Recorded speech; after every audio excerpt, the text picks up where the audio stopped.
Pesta 50 meja untuk ibu mertua, tapi kami disuruh duduk di dapur. Suami langsung mengajakku pulang dan memblokir semua kartu tambahan. Uang ini lebih baik untuk amal. 2 jam kemudian, 60 panggilan panik masuk dari keluarga suami. Pesta ulang tahun ke-60 ibu mertua saya digelar dengan 50 meja. Seluruh gedung serbaguna bermandikan cahaya lampu dan lautan bunga. Para tamu datang dalam balutan gaun dan jas mahal. Suara ucapan selamat dan doa menggema tiada henti. Namun di tengah hari bahagia itu, Ibu Rini, ibu mertua saya, menarik saya dan suami ke belakang panggung, menunjuk ke arah dapur yang masih pekat oleh bau minyak dan bumbu, lalu berkata dengan dingin, "Hari ini ibu sedang menjamu tamu-tamu penting. Kalian berdua duduk di dalam sana saja. Jangan keluar bikin ibu malu, bisakah Anda percaya? Untuk pesta itu, saya dan suami telah menyumbang 280 juta mulai dari uang sewa gedung, menu catering, dekorasi bunga segar, hingga sound system dan pencahayaan. Hampir setiap detailnya ada keringat kami di sana. Tapi begitu para tamu terhormat datang, saat ibu mertua perlu mengangkat citra dirinya di mata dunia, kami justru didorong ke dapur seperti dua orang pesuruh yang tak dianggap. Nama saya Dewi Savitri, usia 34 tahun. Suami saya, Bagus Setiawan, adalah pria yang pendiam dan tenang. Bekerja sebagai kepala akuntan di sebuah perusahaan konstruksi. Dia bukan tipe orang yang suka pamer, apalagi mengucapkan kata-kata manis untuk menyenangkan orang lain. Sementara saya bekerja sebagai manajer untuk sebuah jaringan toko perlengkapan ibu dan anak. Ekonomi kami memang tidak sampai bergelimang harta, tapi cukup stabil untuk hidup layak, merawat orang tua di kedua belah pihak, dan tidak perlu meminta-minta pada siapapun. Ibu mertua saya, Ibu Rini, adalah orang yang sangat mementingkan penampilan luar. Beliau sering berkata bahwa di dunia ini martabat dan nama baik adalah segalanya. Miskin pun harus terlihat bersih, dan jika punya sedikit kelebihan harus ditunjukkan kepada orang-orang bahwa kita hidup sejahtera. Saya sudah terbiasa mendengarnya, dan hanya berpikir bahwa orang tua terkadang memang suka mendapat perhatian dari anak cucunya. Suka dipuji oleh kerabat bukan hal yang berlebihan. Namun segalanya mulai melenceng sejak Agung Wijoyo, kakak ipar saya, ikut campur dalam rencana pesta ulang tahun ibu. Dia adalah putra sulung di keluarga, selalu berpenampilan necis, rambut kelimis disisir rapi, sepatu kulitnya mengilap, dan setiap kali membuka mulut, yang keluar adalah kata-kata seperti rekan bisnis, proyek, kontrak, asosiasi pengusaha. Orang yang tidak kenal akan mengira dia seorang konglomerat besar. Tapi kami yang di rumah tahu perusahaannya hanyalah sebuah kantor sewaan yang kecil dengan beberapa karyawan yang datang dan pergi silih berganti. Setiap bulan selalu ada keluhan arus kas belum masuk. Meskipun begitu, bagi Ibu Rini, Agung selalu menjadi kebanggaan terbesarnya. Apapun yang dikatakan Agung, ibu pasti percaya. Sebulan sebelum pesta, saya dan suami menyarankan ibu untuk mengadakan pesta dengan 15,20 meja saja, mengundang kerabat dekat dan teman-teman akrab. Suasananya akan lebih hangat dan tidak boros. Bagus bahkan berkata dengan lembut, "Bu, yang penting kan anak cucu berkumpul. Kalau terlalu besar nanti malah capek dan biayanya tidak perlu." Awalnya Ibu Rini tampak setuju, tapi setelah pergi minum kopi dengan Agung, pendiriannya langsung berubah 180 derajat. Beliau mengumpulkan kami sekeluarga, membanting buku daftar tamu ke atas meja dan mengumumkan, "Ibu sudah putuskan. Kita buat 50 meja di gedung serbaguna Bima Sakti. Ulang tahun ke-60 itu sekali seumur hidup. Ibu tidak mau membuatnya asal-asalan dan jadi bahan gunjingan orang." Saya terperangah melihat daftar tamu itu. Selain kerabat, beliau juga mengundang teman-teman dari grup arisan, teman-teman berdagang dulu, tetangga jauh dan dekat, beberapa kenalan Agung, dan bahkan tamu-tamu penting yang menurut Agung adalah rekan bisnis besarnya. Saya mencoba berargumen dengan hati-hati, "Bu, 50 meja itu hampir 500 tamu. Apa perlu seramai itu?" Belum sempat ibu menjawab, Agung sudah menyeringai. "Dewi, kamu kan manajer toko, jadi wajar kalau terbiasa menghitung setiap rupiah. Tapi untuk acara seperti ini tidak bisa dilihat dari kacamata retail. Ini soal citra keluarga, soal relasi, soal kelas." Bagus terdiam sejenak lalu bertanya, "Jadi, Mas Agung kontribusi berapa?" Pertanyaan itu membuat Agung sedikit terdiam, tapi dia dengan cepat kembali percaya diri. "Aku yang urus tamu, citra, dan relasi. Soal uang kan keuangan kalian lebih stabil. Kalian talangi dulu saja untuk menyenangkan ibu. Nanti kalau ada apa-apa, relasi ini juga akan menguntungkan seluruh keluarga." Saya mendengar itu dan rasanya sesak di dada. Tapi karena memikirkan hari bahagia ibu mertua, saya tetap berdiskusi dengan Bagus dan mentransfer 280 juta. Saat mentransfer uang, suami saya hanya berkata satu kalimat, "Aku tidak sayang uang untuk ibu." Aku hanya takut uang yang kita keluarkan malah jadi panggung sandiwara untuk orang lain. Tak disangka, kalimat itu menjadi kenyataan yang begitu menyakitkan. Pada hari pesta saya mengenakan kebaya modern berwarna biru yang anggun dengan riasan tipis. Bagus mengenakan kemeja putih dan celana bahan gelap. Kami berdua datang sejak pagi buta untuk memeriksa meja kursi, bunga segar, daftar tamu, papan nama, dan juga menu makanan. Saya berpikir, bagaimanapun ini adalah hari bahagia ibu. Sebagai menantu, saya harus memastikan semuanya sempurna. Sekitar pukul 10 pagi, Ibu Rini muncul dalam balutan kebaya brokat merah bertabur emas. Lehernya dihiasi kalung mutiara dan tangannya memakai cincin batu yang berkilauan.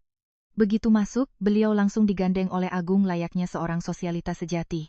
Agung sendiri mengenakan setelan jas biru tua dengan pin emas di dada. Dia berjalan berkeliling lobi, menyalami setiap orang. Mulutnya tak henti berkata, "Ya, hari ini keluarga kami merasa sangat terhormat." Saya dan Bagus berdiri di dekat meja penerima tamu, berniat untuk berfoto bersama ibu sebagai kenang-kenangan. Tapi Agung datang, menatap kami dari atas ke bawah, lalu merendahkan suaranya. "Kalian berdua ngapain di sini? Tamu-tamu ibu ini orang-orang terpandang semua. Masuk ke dapur saja, bantu cek makanan." Saya pikir saya salah dengar. Bagus menatap lurus ke arah kakaknya. "Coba ulangi apa yang Mas bilang." Agung tersenyum sinis. "Gus, jangan tegang begitu. Punya uang saja tidak cukup. Mau duduk dengan tamu penting itu harus tahu cara bicara yang berkelas. Kalian berdua terlalu polos. Nanti kalau ditanya macam-macam malah dijawab jujur semua, bisa rusak acara ibu." Tepat saat itu, Ibu Rini mendekat. Saya pikir beliau akan memarahi Agung karena tidak sopan. Tapi tidak, beliau menarik tangan Bagus, suaranya pelan tapi tajam. "Hari ini ibu sedang menjamu tamu-tamu penting. Kalian berdua duduk di dalam dapur saja sementara. Jangan keluar bikin ibu malu." Saya membeku. Bagus juga tertegun. Tatapannya menggelap, tangannya yang menggenggam tangan saya semakin erat. Saya mencoba menjaga suara saya tetap tenang. "Ibu serius. Kami ini anak bu, bukan pelayan." Wajah Ibu Rini mengeras, jadi menantu itu harus tahu diri. "Hari ini ibu butuh menjaga martabat, jangan bikin masalah." Agung langsung menimpali, "Gus, jangan tersinggung. Setiap orang punya posisinya masing-masing. Kalian mengurus logistik di belakang juga sudah merupakan kontribusi besar untuk ibu." Mendengar itu, hati saya terasa seperti diremas. Tapi yang raut wajahnya paling berubah adalah Bagus. Dia menatap ibunya. Lalu kakaknya untuk waktu yang sangat lama. Kemudian dia tertawa. Sebuah tawa dingin yang belum pernah saya lihat selama 6 tahun menjadi istrinya. Dia hanya berbisik di telinga saya. "Dewi, hari ini aku paham. Ada orang-orang yang pengorbanan kita tidak lagi berarti untuk mereka." Saat itu saya belum tahu bahwa kalimat itu akan menjadi awal dari badai yang membuat seluruh keluarga suami saya panik dan meneleponnya lebih dari 60 kali hanya dalam 2 jam. Setelah kalimat dingin dari Bagus, benak saya tiba-tiba dipenuhi oleh banyak kenangan lama. Ada hal-hal yang saat kita menjalaninya, kita terus menenangkan diri dengan berkata, "Sudahlah, namanya juga keluarga," mengalah sedikit demi kedamaian. Tapi ketika didorong ke titik penghinaan tertinggi, saya baru mengerti tidak semua orang pantas menerima kesabaran kita.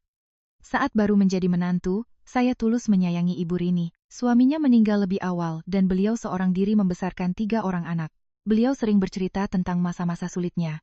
Pagi berjualan di pasar, sore memasak untuk anak-anak, dan malam menjahit baju, menghitung setiap rupiah untuk biaya sekolah. Setiap kali mendengarnya, mata saya selalu berkaca-kaca.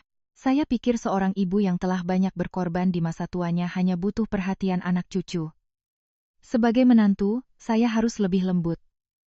Bagus adalah anak tengah, dia tidak pandai bicara, tidak tahu cara mengucapkan kalimat yang menyenangkan telinga orang, tapi hidupnya sangat bertanggung jawab. Sepulang kerja, dia bisa duduk berjam-jam memeriksa setiap tagihan listrik dan air, tagihan obat ibu, biaya sekolah keponakan, hingga biaya perbaikan atap rumah lama. Dia jarang memamerkan perbuatannya. Pernah saya bertanya, "Kenapa kamu tidak bilang ke ibu kalau bulan ini kamu yang bayar biaya rumah sakitnya?" Dia hanya tersenyum lembut. "Yang penting ibu sehat kan? Buat apa diceritakan? Nanti ibu malah jadi pikiran." Sifat inilah yang membuatnya selalu dirugikan di mata Ibu Rini. Ibu tidak melihat transferan diam-diam perjalanan mengantar ibu ke dokter atau malam-malam saat Bagus datang untuk mengganti bola lampu yang mati dan memperbaiki pipa air. Yang beliau lihat hanyalah Agung putra sulung yang berpenampilan mentereng yang mulutnya semanis madu dan kemana-mana selalu menepuk dada mengaku sebagai direktur. Agung 4 tahun lebih tua dari suami saya. Dia selalu parlente, jam tangannya besar, parfumnya menyengat, dan ponselnya selalu menempel di telinga seolah sedang membahas kontrak miliaran rupiah. Di depan kerabat, bicaranya sangat meyakinkan. Entah itu tentang perusahaan yang sedang ekspansi pasar atau akan menandatangani kontrak dengan mitra besar atau akhir tahun akan pindah ke kantor yang lebih mewah, Ibu Rini mendengarnya dengan mata berbinar. Dan setiap bertemu orang selalu pamer. Agung anak saya itu direktur. Sibuk sekali pergaulannya dengan orang-orang kelas atas. Tapi kami yang di rumah, terutama saya dan suami tahu betul bahwa perusahaan Agung tidak semegah ceritanya. Kantornya hanya sewaan sementara di gedung tua, Karyawano. Karyawannya silih berganti dan setiap bulan selalu terdengar keluhannya tentang arus khas yang macet. Pernah dia datang ke rumah kami meminjam juta dari Bagus, katanya hanya untuk 1 minggu. 1 minggu menjadi 1 bulan, 1 bulan menjadi setengah tahun. Ketika Bagus menagihnya, dia hanya tertawa, kita ini kan saudara, kok hitung-hitungan banget. Kamu jadi akuntan bikin kamu kaku. Ya, saya tidak suka cara bicaranya, tapi saya tetap berusaha menjaga keharmonisan karena saya tahu Bagus sangat menyayangi ibunya dan menghormati kakaknya. Selama itu menyangkut Ibu Rini, dia biasanya akan melunak. 3 tahun terakhir, rumah lama ibu mertua mulai rusak. Saya dan suami yang mengeluarkan uang untuk memperbaiki atap, mengganti lantai, dan memasang gerbang besi baru. Ibu Rini menderita nyeri sendi. Saya yang menjadwalkan pemeriksaan dokter. Bagus yang membayar biaya obat. Kulkas rusak, AC rusak, kompor gas bocor. Setiap kali selalu kami yang menggantinya dengan yang baru, tapi setiap kali ada kerabat datang berkunjung, Ibu Rini akan menunjuk ke set meja makan baru dan berkata, ini si Agung, relasinya luas, jadi bisa dapat harga bagus. Saya yang berdiri di sampingnya mendengar itu, hati saya sedikit mencelos, tapi saya tetap menenangkan diri. Sudahlah, orang tua kadang suka memamerkan anak sulungnya. Buat apa diambil hati? Bagus, bahkan lebih tenang dari saya. Dia hanya bilang, yang penting ibu senang. Lalu soal kartu kredit tambahan, awalnya Bagus membuatkan satu untuk Ibu Rini untuk berjaga-jaga jika beliau butuh ke rumah sakit mendadak atau membeli obat. Limitnya tidak terlalu besar dan Bagus sudah berpesan jelas agar hanya digunakan untuk keperluan mendesak. Tapi lama-kelamaan kartu itu muncul di tagihan spa, butik kebaya, toko perhiasan, dan restoran seafood. Setiap kali ditanya, Ibu Rini selalu menjawab, ibu kan sudah tua, masak mau menikmati hidup sedikit saja harus minta izin anak. Kemudian Agung juga mencari cara untuk meminta kartu tambahan lain dengan alasan untuk menjamu klien perusahaan dan akan dikembalikan begitu arus kas lancar. Bagus tidak mau, tapi Ibu Rini membela. Kalian kan saudara kandung. Kamu bantu kakakmu, nanti kakakmu juga akan bantu kamu balik. Jangan hidup terlalu pelit. Akhirnya suami saya mengalah lagi, membuatkan kartu lagi, dan menenangkan dirinya. Selama masih bisa dikontrol, tidak apa-apa. Saya pernah berkata padanya, Gus, aku tidak sayang uang untuk ibu, tapi aku takut semua orang jadi terbiasa berpikir bahwa kita punya kewajiban untuk membayar semuanya. Dia terdiam lama sekali, lalu menjawab, aku tahu, Dewi, tapi aku ini anaknya. Kadang kalau terlalu keras malah jadi durhaka. Saya kasihan padanya karena dilema itu. Di satu sisi ada ibu kandung, di sisi lain ada keluarga kecilnya. Orang luar mungkin melihatnya hanya sebagai masalah uang, tapi sebenarnya ini tentang ikatan keluarga, tentang tekanan, tentang beban berat menjadi seorang anak yang terpikul di pundaknya. Bahkan ketika Ibu Rini membahas pesta ulang tahunnya, saya masih ingin membuatkan perayaan yang layak untuknya. Bukan untuk pamer kepada siapapun, tapi karena saya pikir setelah bertahun-tahun kerja keras, beliau pantas mendapatkan satu hari bahagia yang pantas. Tapi saya hanya berharap itu adalah pesta yang hangat. Anak cucu duduk bersama, orang tua menerima ucapan selamat dalam tawa yang tulus. Siapa sangka Agung mengubahnya menjadi sebuah panggung sandiwara. Dia berkata kepada Ibu Rini bahwa ulang tahun ke-60 adalah momen untuk mengangkat citra keluarga. Dia melukiskan gambaran tentang tamu-tamu penting, relasi besar, dan mitra bisnis yang mewah.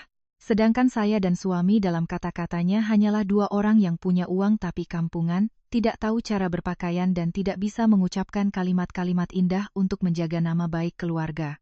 Ibu Rini mempercayainya dan yang paling menyakitkan adalah beliau begitu mudah percaya sampai lupa siapa yang diam-diam menanggung semua pengeluaran nyata untuknya selama bertahun-tahun. Malam sebelum pesta, setelah Bagus mentransfer R80 juta, dia duduk sangat lama di depan layar komputernya.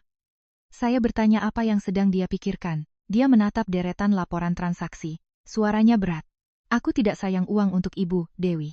Aku hanya takut suatu saat nanti bakti kita ini malah dijadikan landasan untuk menginjak-injak harga diri kita berdua. Saat itu saya hanya menggenggam tangannya tanpa berkata apa-apa. Saya tidak menyangka keesokan harinya apa yang dia takutkan terjadi dengan cara yang begitu menyakitkan. Setelah malam itu, Saya mulai memperhatikan lebih saksama cara Agung memutarbalikkan setiap urusan di rumah.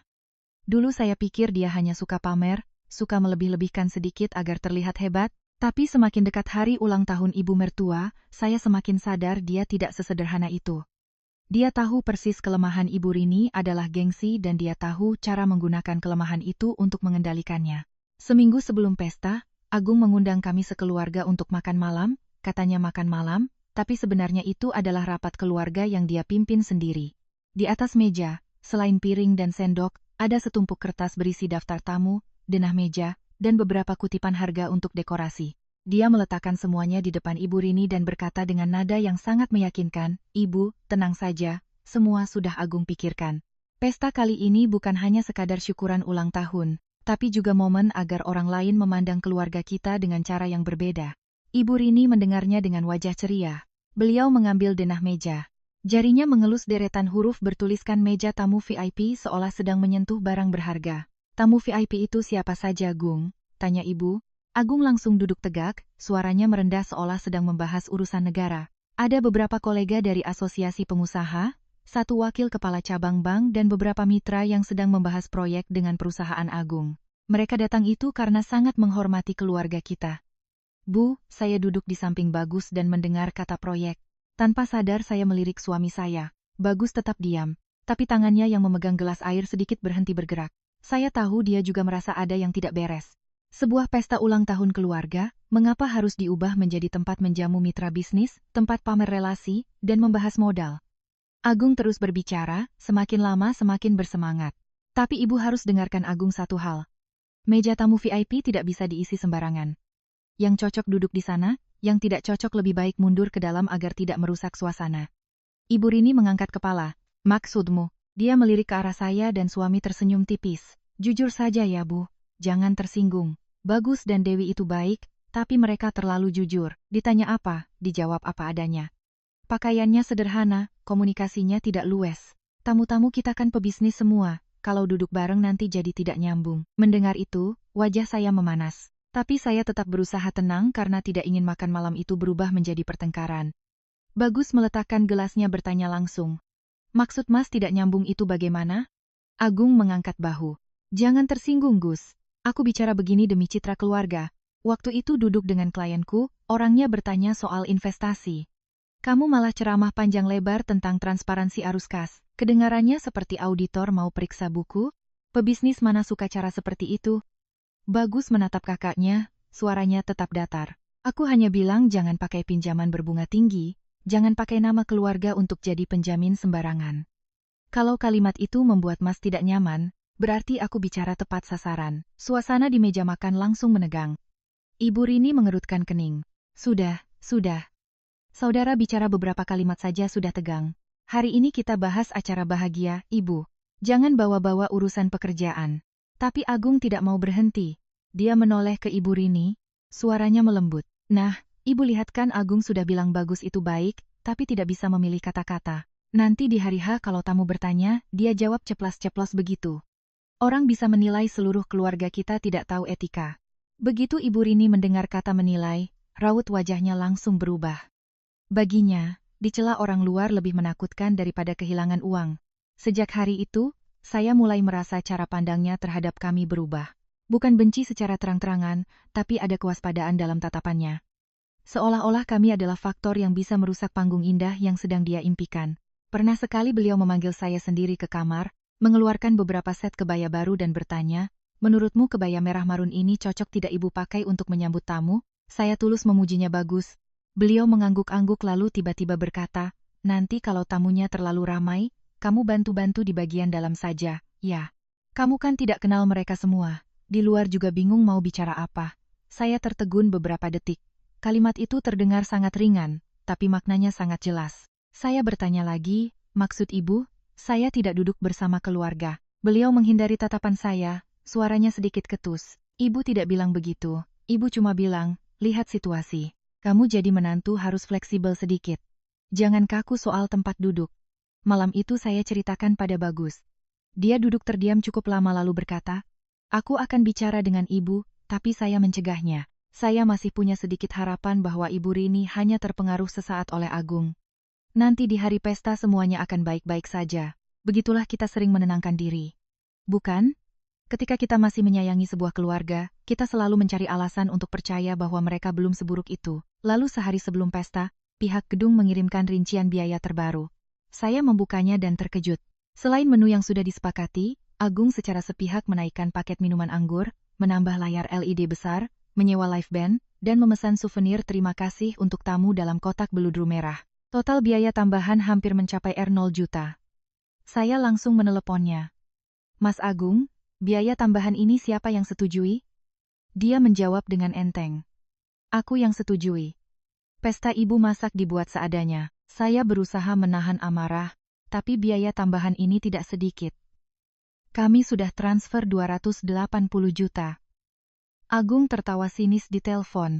Dewi, kamu kan terbiasa urus uang, jadi sering pusing soal angka. Ulang tahun ibu mertua kok dihitung setiap detailnya seperti belanja di pasar kan jadi tidak enak. Bagus yang duduk di samping saya mendengar semuanya.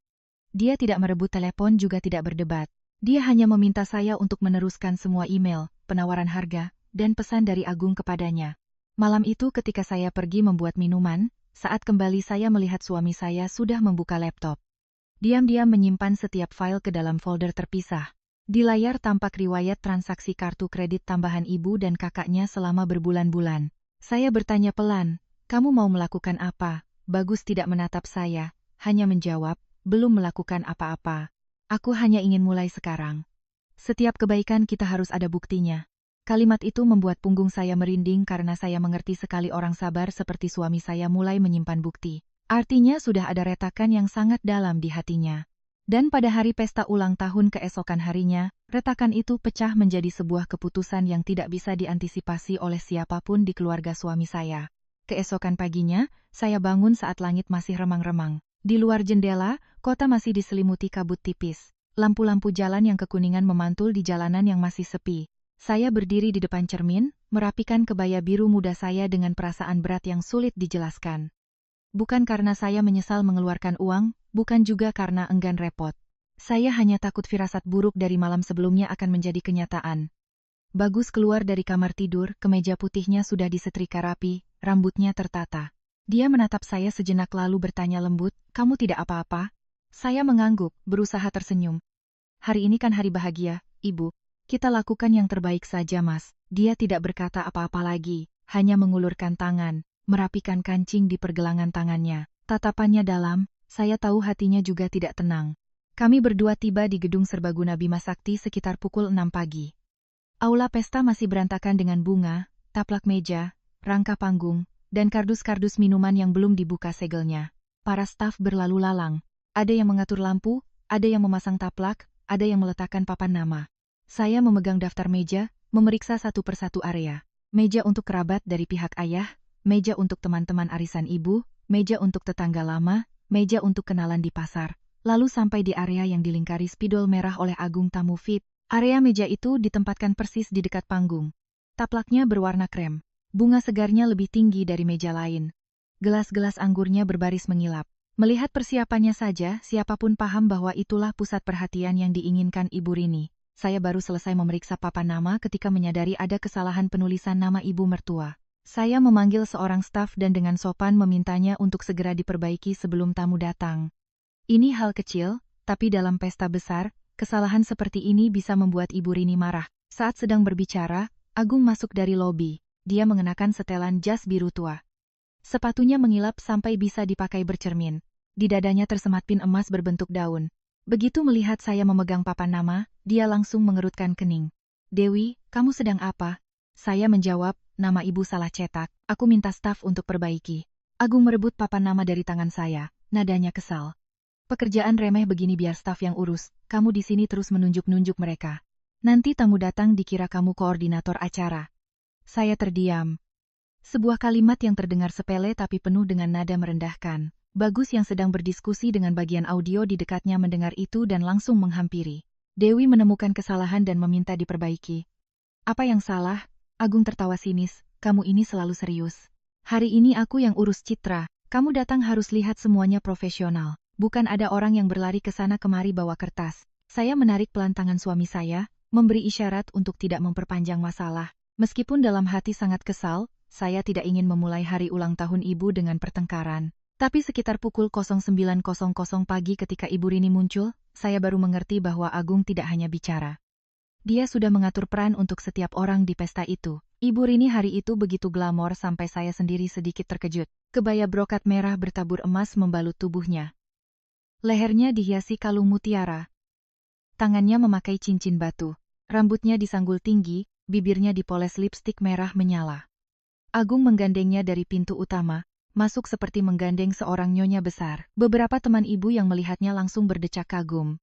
Wah, Bu Rini hari ini mewah sekali, memang beruntung punya anak-anak hebat. Ibu Rini tersenyum lebar sampai matanya menyipit, beliau menoleh ke arah Agung. Suaranya penuh kebanggaan. Ini semua berkat si sulung, dia relasinya luas, jadi semuanya harus sempurna. Saya berdiri tidak jauh dari sana, mendengar kalimat itu, hati saya terasa perih. Bagus juga mendengarnya, tapi dia hanya diam. Ada keberpihakan yang tidak perlu diucapkan, tapi tetap menyakitkan bagi mereka yang mengalaminya. Tamu mulai berdatangan semakin banyak. Banyak kerabat yang tahu kami yang menyumbang dana. Jadi begitu melihat saya langsung bertanya, Dewi, Bagus mana? Kalian berdua foto dulu sama ibu, ulang tahun ibu masa tidak ada anak-anaknya. Belum sempat saya menjawab, Ibu Rini sudah lebih dulu menyahut. Oh, mereka sedang sibuk memeriksa makanan di dalam. Mereka itu orangnya sederhana, tidak suka tampil di depan banyak orang. Saya tertegun. Cara beliau berbicara sangat alami, sangat lancar. Seolah kalimat itu sudah disiapkan sebelumnya. Saya melirik Bagus. Dia juga sedang menatap ibunya. Tatapannya sedikit menggelap. Dia melangkah maju, suaranya masih tenang.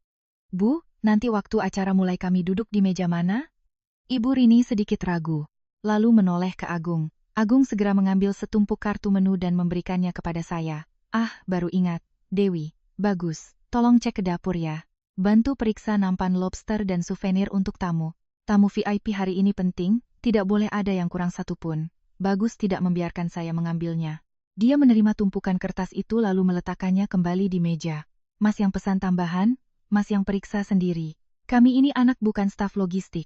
Suasana di sekitar mendadak tegang. Beberapa kerabat yang berdiri di dekatnya menoleh. Agung tetap tersenyum tapi tatapannya menajam. Bicaramu kok jadi berat begitu, Gus? Kita kan saling bantu demi ibu. Atau kamu pikir karena sudah sumbang uang, kamu jadi tamu kehormatan? Kalimat itu membuat wajah saya memerah. Bagus menatap kakaknya sangat lama. Aku tidak pernah butuh jadi tamu kehormatan. Aku hanya butuh istriku dan aku diperlakukan seperti anggota keluarga. Ibu Rini segera menarik tangannya ke samping, suaranya rendah tapi ketus. Jangan bikin ibu malu, hari ini tamu penting banyak yang datang, kalian duduk di dalam saja makan duluan, nanti kalau ibu butuh ibu panggil. Saya melangkah maju berusaha agar suara saya tidak bergetar. Ibu mau menyembunyikan kami dari tamu penting, padahal sebagian besar biaya pesta ini dari kami. Ibu Rini berbalik menghadap saya, matanya dingin. Uang itu urusan internal keluarga, martabat itu urusan di luar. Jangan bawa-bawa beberapa rupiah untuk mengungkit jasa. Beberapa rupiah.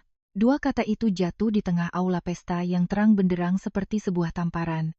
Saya merasa tangan saya menjadi dingin sementara Bagus tertawa, bukan tawa bahagia, melainkan tawa seseorang yang baru saja melihat dengan jelas sesuatu yang selama ini berusaha dia sangkal. Dia menoleh ke arah saya, suaranya sangat pelan tapi jelas setiap katanya. Dewi, kamu tidak perlu menahan ini 1 menit pun lagi. Lalu dia menatap ibu dan kakaknya. Tatapannya tidak lagi ragu.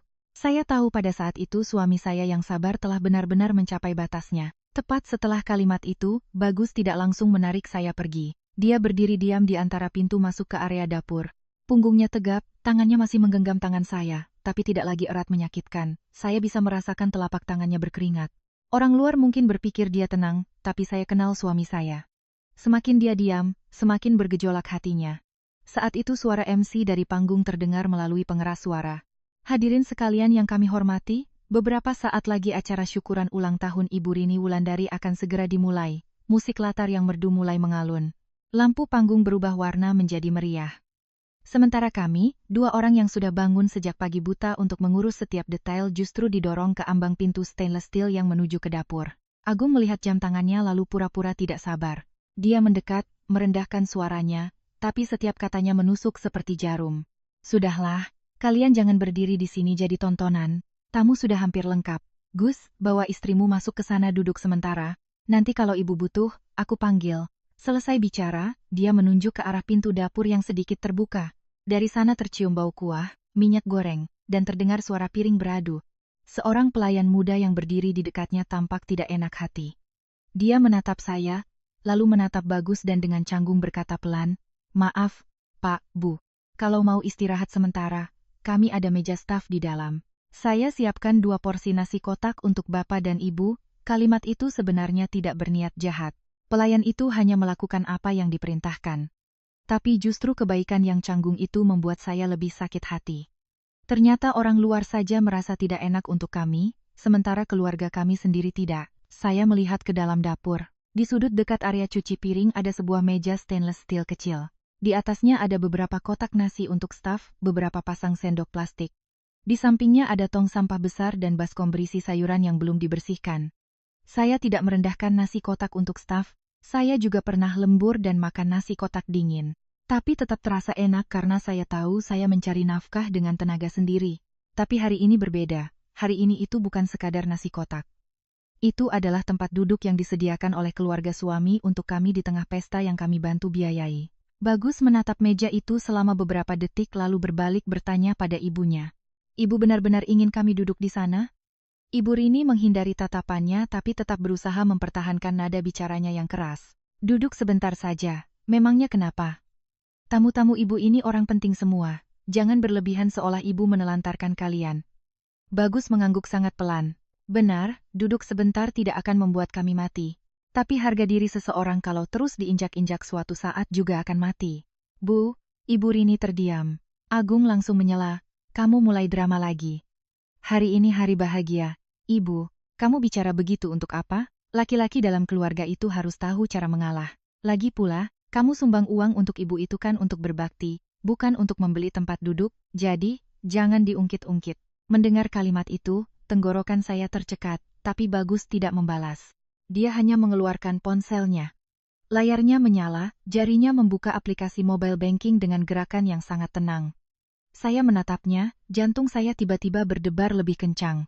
"Mas," panggil saya pelan. Dia menoleh ke arah saya. Tatapannya melembut sejenak. "Dewi, jangan takut. Hari ini aku tidak akan membuat keributan. Aku hanya akan berhenti." Lalu dia mengklik menu manajemen kartu. Satu persatu kartu kredit tambahan muncul di layar. Kartu atas nama Ibu Rini. Kartu atas nama Agung. Satu kartu yang biasa dipakai untuk membayar biaya keluarga. Ditambah beberapa limit pembayaran online yang pernah dia buka agar ibu mudah membeli obat, memesan layanan, atau mentransfer uang. Bagus, tidak tergesa-gesa, tangannya tidak gemetar. Dia memblokir satu persatu kartu itu. Saya berdiri di sampingnya antara terkejut dan sedih. Saya tahu dia sudah mempersiapkan mentalnya sejak semalam, tapi saya tidak menyangka dia akan melakukannya di sini saat ini juga, tepat ketika suara ucapan selamat menggema di luar aula. Ketika kartu terakhir diblokir, dia mematikan layar ponselnya, mengangkat kepala menatap ibu dan kakaknya. "Uang ini lebih baik disumbangkan untuk amal." Suaranya tidak keras, tapi cukup jelas sampai pelayan di samping kami bisa mendengarnya. "Dulu aku pikir memberi uang pada keluarga adalah cara berbakti. Tapi kalau uangku dipakai untuk membeli gengsi, lalu istriku sendiri didorong ke dapur seperti orang buangan, maka aku berhenti." Wajah Ibu Rini memucat. "Kamu bicara apa? Kamu berani memblokir kartu ibu?" Bagus menjawab. "Kartu itu atas nama saya. Uangnya milik saya dan istri saya. Ibu punya hak untuk tidak mengakui kami di aula. Maka saya juga punya hak untuk tidak membiarkan uang saya duduk di aula menggantikan saya."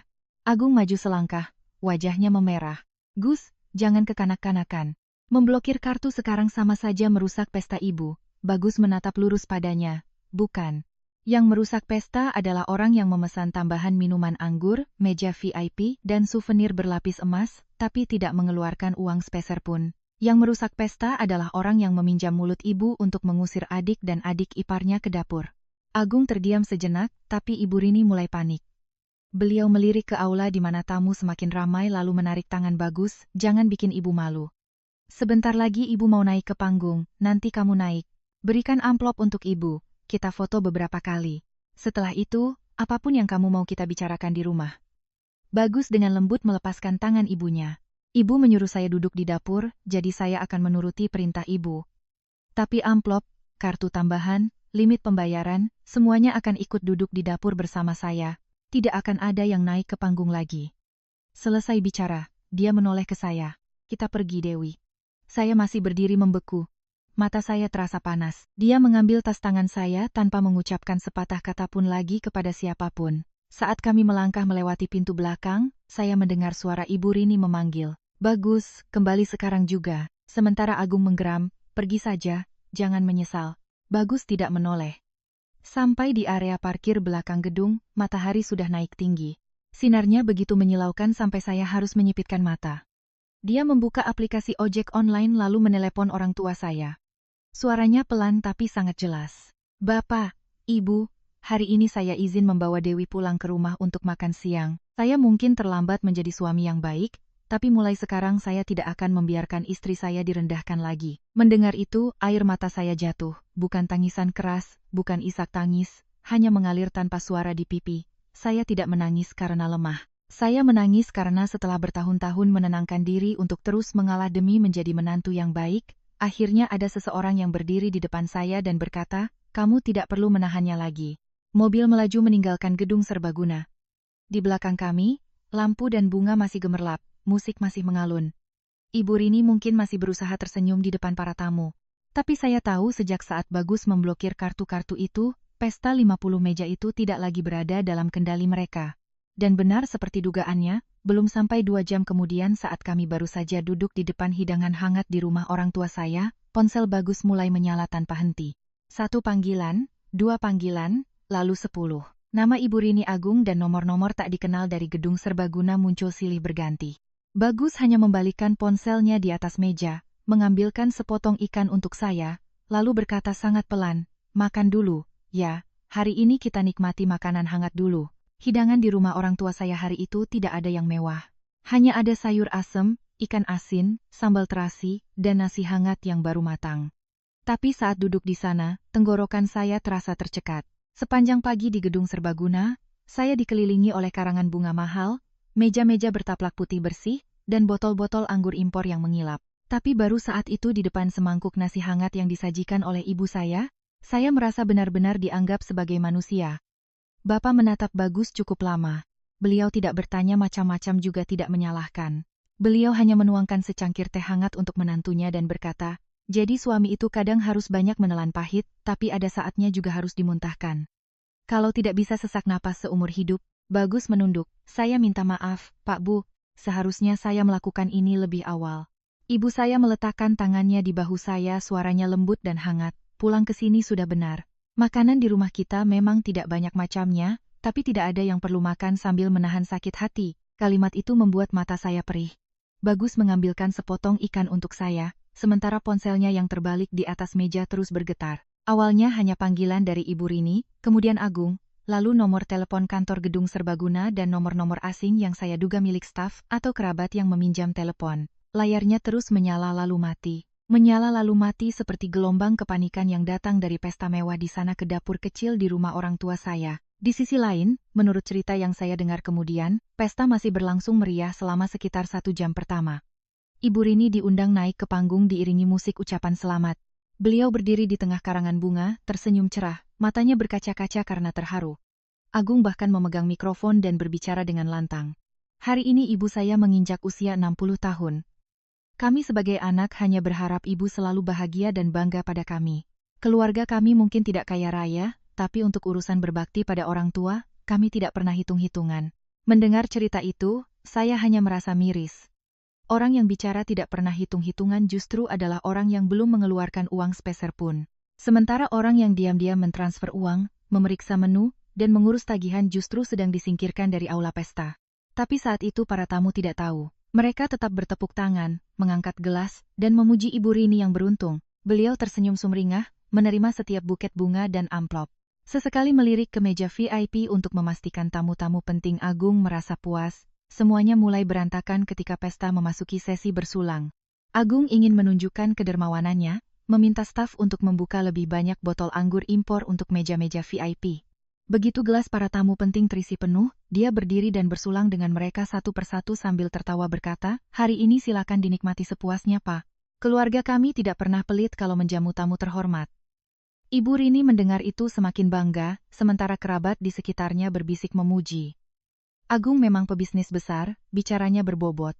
Sekitar pukul siang, saat para tamu hampir selesai makan, Pak Tono, manajer gedung serbaguna membawa tagihan sementara dan menghampiri Agung.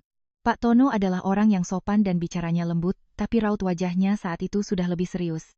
Pak Agung, kami mohon konfirmasi untuk biaya tambahan hingga saat ini.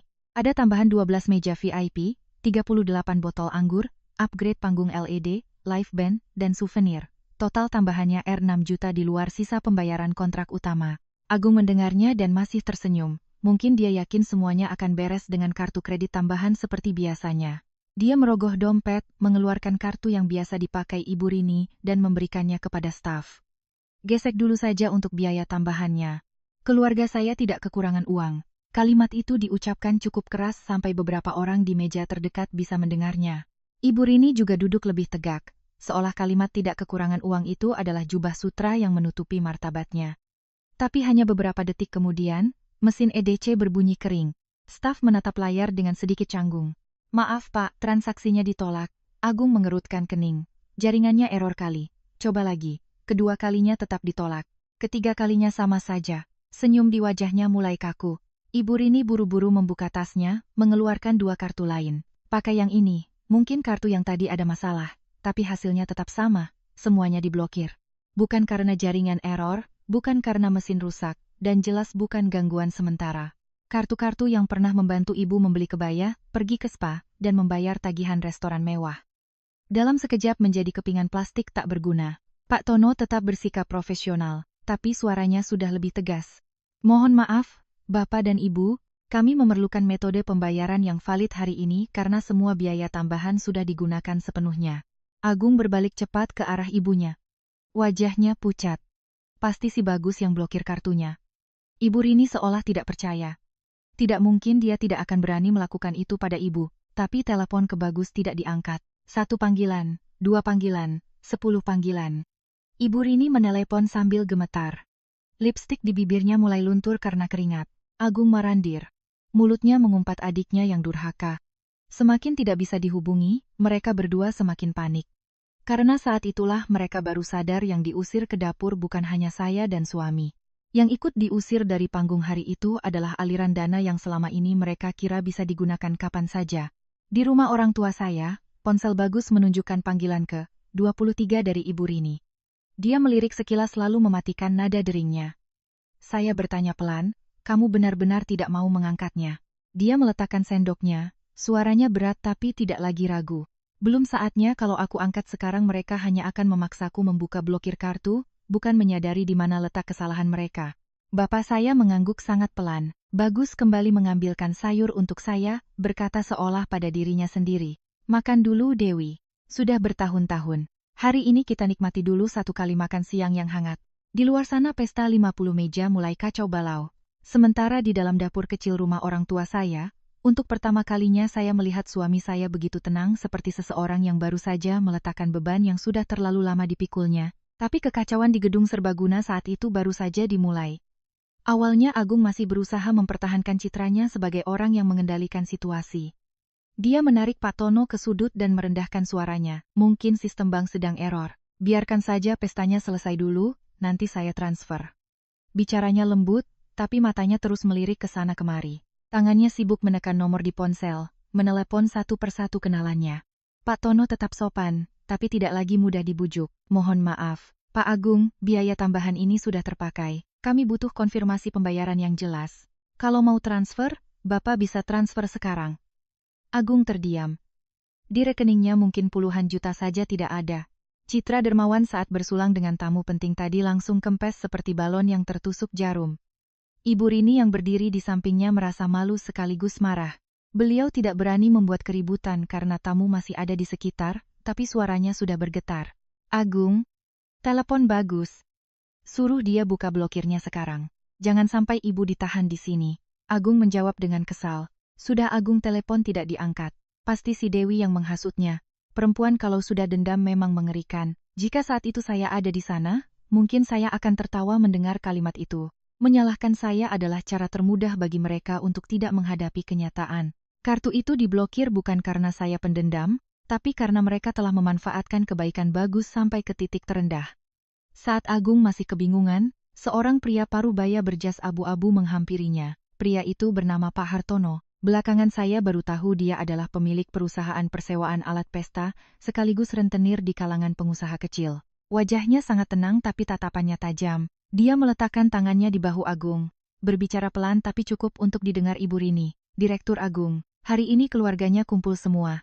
Ya, kita sekalian bicarakan soal uang. Agung terlonjak kaget.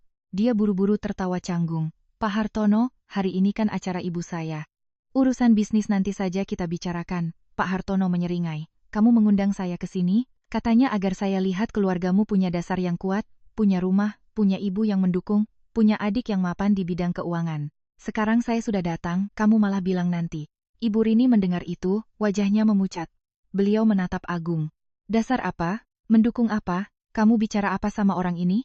Agung langsung menepis. Bu, jangan dengar orang lain bicara sembarangan. Ini rekan bisnis Agung. Pak Hartono tertawa, suara tawanya kering. Rekan bisnis boleh, penagih utang juga boleh. Yang penting hari ini kamu jelaskan pada saya utang 1,2 miliar itu kapan mau dibayar. Ibu Rini terhuyung mundur selangkah. 1,2 miliar. Suaranya nyaris hilang. Kamu utang pada siapa sebanyak itu? Wajah Agung menggelap. Dia menarik Pak Hartono menjauh. Bapak jangan keterlaluan, saya sedang berusaha. Tapi Pak Hartono tidak lagi peduli. Dia mengeluarkan ponselnya, membuka foto surat utang, dan menunjukkannya tepat di depan wajah Ibu Rini. Anak Anda ini berhutang pada saya. Katanya perusahaannya akan dapat proyek besar. Dia juga bilang pesta 50 meja ini untuk menjamu tamu penting dan membuktikan arus khasnya lancar. Saya datang hari ini juga untuk melihat seberapa besar kebenarannya. Ibu Rini berdiri membeku. Kata tamu penting yang selama sebulan ini begitu dia banggakan. Ternyata tidak semuanya adalah orang-orang terhormat yang datang untuk memberikan selamat. Di antara mereka ada yang datang untuk menagih utang putranya. Panggung martabat yang dia kira sedang dia pijak di tengah sorotan lampu tiba-tiba berubah menjadi sebuah jebakan. Belum sempat pulih, seorang wanita berusia 30-an dengan rambut disanggul tinggi dan mengenakan setelan hitam menghampiri. Itu adalah Bu Hesti, pemilik jasa dekorasi bunga dan souvenir. Dia meletakkan setumpuk tagihan di meja resepsionis. Suaranya tidak keras tapi sangat jelas. Pak Agung, kami masih kurang pembayaran R2 juta untuk upgrade paket bunga impor, kotak souvenir beludre, dan backdrop foto. Tadi pagi Bapak bilang setelah pesta akan dilunasi semua. Sekarang saya minta tolong diselesaikan. Ibu Rini berpegangan pada tepi meja. Agung mulai kehilangan kendali. Kalian ini kenapa pesta sedang berlangsung? Kok malah bicara uang terus? Tidak sopan. Bu Hesti menatapnya dingin. Bapak pesan jasa kami kerjakan. Waktunya bayar malah bilang kami tidak sopan. Cara bicara Bapak ini sama persis seperti waktu Bapak menunggak gaji karyawan di perusahaan Bapak. Beberapa tamu di dekatnya mulai menoleh. Beberapa bahkan mengeluarkan ponsel untuk merekam diam-diam. Suasana di aula yang tadinya ramai oleh tawa dan obrolan kini berubah menjadi bisik-bisik yang tidak nyaman. Ada apa itu? Sepertinya anak sulungnya punya hutang, bukannya katanya direktur besar. Pak Tono melihat situasi semakin rumit. Dia segera memerintahkan staf untuk berhenti membuka minuman baru dan meminta bagian keuangan mencetak semua rincian biaya tambahan. Dia berkata pada Agung, mohon maaf, Pak, mulai saat ini kami tidak akan mengeluarkan layanan baru tanpa pembayaran atau komitmen tertulis yang jelas. Kalimat itu seperti mengunci seluruh sandiwara. Ibu Rini menoleh ke Agung, suaranya bergetar. Jawab jujur sama ibu, kamu pakai nama keluarga untuk pinjam uang kan? Agung tidak langsung menjawab. Dia melihat sekeliling. Melihat banyak mata tertuju padanya, lalu membentak. Kenapa? Ibu bertanya pada Agung. Agung melakukan ini juga demi nama baik keluarga. Kalau si Bagus tidak memblokir kartu, tidak akan ada masalah ini. Dia tinggal buka blokirnya, bayar dulu. Semua sudah beres. Kata-kata itu membuat Ibu Rini tertegun. Untuk pertama kalinya, beliau menatap putra sulungnya dengan pandangan berbeda. Bukan lagi kebanggaan, bukan lagi kepercayaan mutlak. Di matanya ada kepanikan, kecurigaan, dan sedikit rasa sakit. Karena saat itulah beliau mulai samar-samar mengerti bahwa Agung tidak hanya menggunakan uang adiknya untuk menopang citra mewahnya, tapi juga menggunakan gengsi ibunya sebagai tameng. Ibu Rini dengan gemetar kembali menelepon Bagus, kali ini dia mengangkatnya. Saya duduk di sampingnya di rumah orang tua saya, mendengar dengan jelas suara ibu di seberang sana antara serak dan marah. Bagus, kamu pulang sekarang. Kalau kamu biarkan kakakmu malu, ibu lebih baik mati saja. Bagus terdiam beberapa detik, dia tidak menyalakan loudspeaker, tapi karena saya duduk sangat dekat, saya bisa mendengarnya. Dia menjawab perlahan, ibu salah. Yang membuat ibu malu bukan saya, tapi orang yang lebih ibu percayai daripada saya. Terdengar suara Agung. Mungkin dia merebut teleponnya. Kamu blokir kartu mau bikin keluarga ini mati semua. Hah? Bagus meletakkan sendoknya, suaranya tetap tenang. Luar biasa, Mas yang gadaikan gengsi ibu untuk berhutang. Sekarang jangan bawa-bawa ikatan saudara untuk memaksa saya membayarnya. Di seberang sana hening, di dapur rumah orang tua saya, bapak dan ibu saya juga terdiam. Saya menatap suami saya, di matanya tidak ada kepuasan. Hanya ada kelelahan seseorang yang akhirnya terpaksa mengatakan kebenaran. Dan saya mengerti sejak saat itu Agung tidak bisa lagi bersembunyi di balik citra kakak sulung yang sukses. Setelah panggilan telepon itu, Bagus meletakkan ponselnya dengan sangat pelan. Dia tidak berkata apa-apa lagi, hanya duduk diam menatap mangkuk nasi di depannya. Saya tahu hatinya sakit. Meskipun Ibu Rini salah, meskipun Agung keterlaluan, di seberang sana tetaplah ibu kandung dan kakak kandungnya. Orang luar mungkin merasa puas melihat mereka terpojok. Tapi bagi Bagus, itu bukanlah sebuah kemenangan yang menyenangkan. Di gedung serbaguna, situasi saat itu sudah di luar kendali. Agung setelah disindir telak oleh Bagus, tidak bisa lagi mempertahankan sikap percaya dirinya. Dia menjambak rambutnya sambil mondar-mandir di depan resepsionis, menelepon teman bisnis, menelepon kenalan untuk pinjaman darurat. Tapi anehnya orang-orang yang tadi pagi masih bersulang dan menepuk bahunya sambil memanggil Direktur Agung. Sekarang semuanya sibuk mematikan telepon atau hanya membalas pesan singkat. Nanti saya cek dulu. Pak Tono, sang manajer meletakkan seluruh kontrak pemesanan pesta di atas meja. Di sana ada tanda tangan Ibu Rini sebagai pemilik acara dan tanda tangan Agung yang mengonfirmasi biaya tambahan. Pak Tono berkata dengan jelas, kami tidak ingin mempersulit keluarga di hari bahagia ini, tapi semua layanan yang sudah digunakan harus ada yang bertanggung jawab. Jika Bapak dan Ibu belum bisa melunasi sekarang, kita perlu membuat surat perjanjian utang yang jelas. Mendengar kata utang, wajah Ibu Rini pucat pasih. Seumur hidupnya, dia suka dipandang dengan kekaguman. Sekarang di tengah aula pesta yang mewah, dia harus mendengar manajer restoran berbicara soal utang di depan kerabatnya. Beliau menoleh ke Agung, suaranya bergetar tapi masih berusaha keras. Selesaikan ini Gung, kamu yang bilang ibu buat saja yang besar, kamu yang bilang semua kamu yang urus. Sekarang selesaikan. Agung yang terdesak mulai menunjukkan sifat aslinya. Dia tidak menenangkan ibunya, tidak mengakui kesalahan, malah membentak balik. Ibu bisa tenang tidak? Baru begini saja sudah panik. Kalau si Bagus mau angkat telepon dan buka blokir kartu, semua ini sudah selesai. Ibu Rini tercekat. Di matanya sudah tidak ada lagi kepercayaan mutlak pada putra sulungnya. Tapi kebiasaan melindunginya selama bertahun-tahun membuatnya belum berani sepenuhnya menyalahkan Agung. Dalam kebingungannya, dia memilih cara termudah menyalahkan saya dan suami. Dia menarik Pak Tono ke sudut, suaranya bercampur tangis. Tolong dimaklumi ya Pak, saya ini sudah tua, tidak mengerti urusan pembayaran begini. Uang di keluarga kami itu menantu saya yang pegang. Hari ini dia sedang marah dan pergi. Jadi begini, bukannya keluarga kami tidak punya uang. Pak Tono terdiam sejenak, tapi tetap menjaga sikap profesionalnya. Mohon maaf Bu, kami hanya bekerja sesuai kontrak. Siapa yang memesan layanan, dialah yang bertanggung jawab. Masalah internal keluarga ibu tidak bisa mengalihkan kewajiban kepada orang yang namanya tidak tercantum di sini. Jawaban itu membuat Ibu Rini semakin panik. Beliau mulai menangis lebih keras. Entah tangisan tulus atau pura-pura agar orang di sekitarnya iba.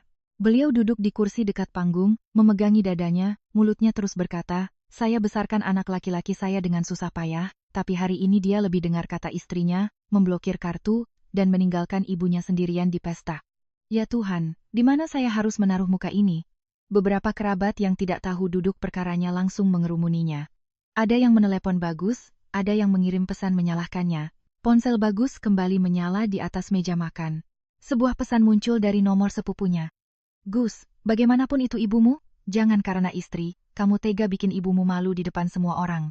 Bagus membacanya, wajahnya tidak berubah. Dia hanya membuka folder yang sudah disiapkannya sejak semalam. Di dalamnya ada rekaman suara saat Ibu Rini menyuruh kami masuk ke dapur. Ada juga kalimat Agung yang berkata, punya uang saja tidak cukup. Mau duduk dengan tamu penting harus tahu cara bicara yang berkelasa. Dia mengirimkan semua itu ke grup WhatsApp keluarga besar dengan satu kalimat singkat, mohon didengarkan dulu sebelum menyalahkan saya. Hanya beberapa menit kemudian, grup keluarga yang tadinya ramai mendadak senyap. Orang-orang yang tadi mengirim pesan menyalahkannya, tidak ada yang berkomentar lagi. Lalu, Tante Laras, adik kandung dari almarhum ayah mertua saya, tiba-tiba menelepon Ibu Rini di tengah aula. Ibu Rini baru mengangkat telepon dan langsung dimarahi habis-habisan. Mbak Rini, sampean jadi ibu kok tega sekali. Uangnya kamu terima, tenaganya kamu pakai, tempat duduk untuk mereka saja tidak kamu kasih, yang layak masih bisa-bisanya menyalahkan menantu. Suara Tante Laras cukup keras karena Ibu Rini menyalakan loudspeaker dalam kepanikannya. Beberapa orang di dekatnya bisa mendengarnya. Wajah Ibu Rini berubah dari pucat menjadi merah. Beliau buru-buru mematikan loudspeaker. Tapi sudah terlambat. Pandangan orang-orang di sekitarnya mulai berubah. Bukan lagi iba pada seorang ibu yang ditinggal anaknya, tapi canggung karena menyadari ceritanya tidak sesederhana yang beliau katakan. Terdesak, Ibu Rini menoleh ke Agung. Kemarahan, rasa malu, dan ketakutan menumpuk menjadi satu membuatnya mengayunkan tangan dan menampar wajah Agung dengan keras. Suara tamparan itu terdengar kering di tengah aula. Agung memegangi pipinya, matanya melotot. Ibu menampar Agung. Ibu Rini menangis sambil berteriak, ini semua gara-gara kamu. Kamu yang suruh ibu begitu, kamu yang bilang jangan biarkan mereka keluar demi menjaga martabat. Tapi Agung sama sekali tidak merasa bersalah. Dia tertawa sinis, menjawab dengan kalimat yang membuat ibunya sendiri membeku, jangan salahkan semua pada Agung. Ibu juga sukakan dipanggil nyonya besar, suka duduk di meja utama, suka tamu-tamu penting menunduk mengucapkan selamat. Jangan munafik, Bu. Kalimat itu merobek tirai terakhir. Para tamu di sekitar berbisik lebih jelas. Ada yang menggelengkan kepala, ada yang menghela napas, ada yang diam-diam menyimpan ponsel yang tadinya dipakai merekam karena merasa pemandangan itu terlalu memalukan. Pak Tono melihat jam lalu mendekat dengan nada serius. Mohon maaf, Ibu Rini, Pak Agung. Kami beri waktu 30 menit lagi untuk memberikan solusi pembayaran atau menandatangani surat perjanjian utang. Setelah itu, kami terpaksa harus memanggil polisi untuk mencatat kejadian ini. Mendengar kata polisi, tubuh Ibu Rini lemas. Beliau buru-buru menyuruh Agung menelepon Bagus lagi. Tapi kali ini Bagus tidak mengangkatnya. Dia hanya mengirim satu pesan singkat. Kalau mau bicara, minta maaf dulu pada istri saya dengan mulut yang sama yang telah mengusirnya ke dapur. Saya membaca pesan itu, hati saya antara sakit dan lega.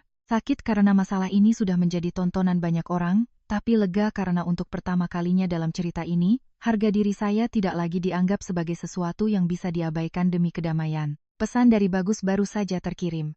Belum ada 1 menit, ponselnya bergetar lagi. Kali ini panggilan video dari Ibu Rini. Dia menatap layar, tidak langsung mengangkatnya. Saya melihat jarinya berada di atas tombol terima, tapi tertahan. Seolah dia sendiri butuh beberapa detik untuk menjaga hatinya agar tidak melunak terlalu cepat. Ibu saya yang duduk di samping berbisik, angkat saja, nak. Tapi angkat untuk bicara yang jelas, bukan untuk mengalah lagi. Bagus mengangguk lalu menerima panggilan itu. Layar menyala. Wajah Ibu Rini muncul di bingkai kecil, jauh berbeda dari penampilannya yang glamor beberapa jam lalu. Bedak di wajahnya luntur, lipstiknya pudar, sanggulnya miring, matanya merah bengkak. Di belakangnya tampak aula pesta yang sudah mulai berantakan. Beberapa staf berlalu lalang, sesekali melirik ke arahnya. Melihat Bagus, beliau langsung menangis. Gus, Ibu mohon, nak, buka blokir kartunya. Mereka mau panggil polisi. Semua kerabat masih di sini. Ibu tidak sanggup, nak. Suaranya bergetar hebat. Jika ini adalah situasi biasa, mungkin Bagus sudah langsung bangkit dan pulang. Tapi kali ini dia hanya bertanya satu kalimat. Ibu, telepon saya untuk minta buka kartu atau untuk minta maaf? Ibu Rini terdiam. Matanya melirik ke samping seolah mencari contekan. Saya menduga Agung berdiri sangat dekat di sana. Beliau menelan ludah, suaranya mengecil. Ibu salah. Ibu terlalu emosi.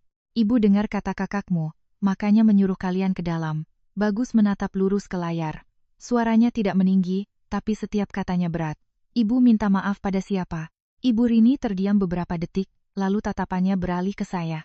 Saya duduk di samping Bagus, kedua tangan di atas pangkuan, hati saya dingin sekaligus perih.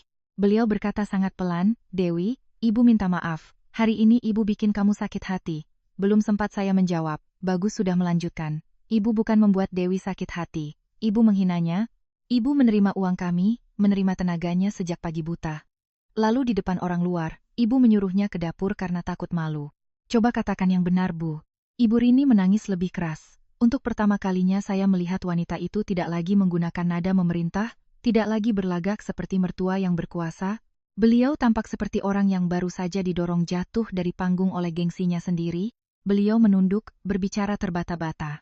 Dewi, Ibu minta maaf karena sudah merendahkanmu. Ibu minta maaf karena sudah menerima uang kalian, tapi malah mengusir kalian ke dapur. Ibu salah. Dapur rumah orang tua saya hening seketika. Bapak saya duduk di seberang meja. Tangannya masih memegang cangkir teh, tapi tidak diminum. Ibu saya menatap saya. Tatapannya penuh kasih sekaligus mengingatkan saya untuk tetap tenang.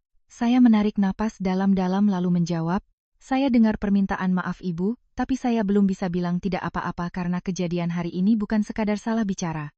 Ibu Rini mengangguk berkali-kali. Ibu tahu kamu mau ibu melakukan apa? Ibu akan lakukan. Tapi tolong suruh Bagus buka blokir kartunya dulu, mereka sudah menunggu di luar. Ibu malu sekali. Di sini saya mendengar suara Agung menyela dari belakang. Bu, sudah cukup bicaranya. Kasih teleponnya ke Agung. Layar berguncang. Agung merebut ponselnya. Wajahnya muncul sangat dekat dengan kamera. Salah satu pipinya masih memerah karena tamparan tadi. Dia sama sekali tidak terlihat menyesal. Sebaliknya matanya penuh amarah. Gus, kamu sudah puas sandiwaranya? Ibu sudah minta maaf. Sekarang buka kartunya. Kita ini saudara, jangan saling menekan sampai begini. Bagus menjawab dingin. Mas belum minta maaf. Agung menyeringai. Aku minta maaf untuk apa? Aku hanya mengatur tempat duduk supaya pas. Kamu saja yang baper karena gengsi laki-laki. Lalu dia tiba-tiba merendahkan suaranya, mengancam, kamu mau main keras kan? Biar aku sebar ke seluruh keluarga kalau kamu lebih pilih istri daripada ibu kandungmu di hari ulang tahunnya. Kita lihat siapa yang akan mereka bela. Selesai bicara, Agung mematikan panggilan. Kurang dari 5 menit kemudian, grup WhatsApp keluarga kembali ramai. Dia mengirim sebuah video pendek, hanya merekam adegan saat Bagus menggandeng tangan saya meninggalkan gedung melalui pintu belakang. Di bawahnya dia menulis, anak kedua meninggalkan ibu tuanya di tengah pesta ulang tahun hanya karena istrinya merajuk. Saya melihat tulisan itu, jantung saya berdebar kencang. Seseorang yang sudah jelas-jelas salah masih bisa begitu tenang memutarbalikkan fakta untuk menyalahkan orang lain.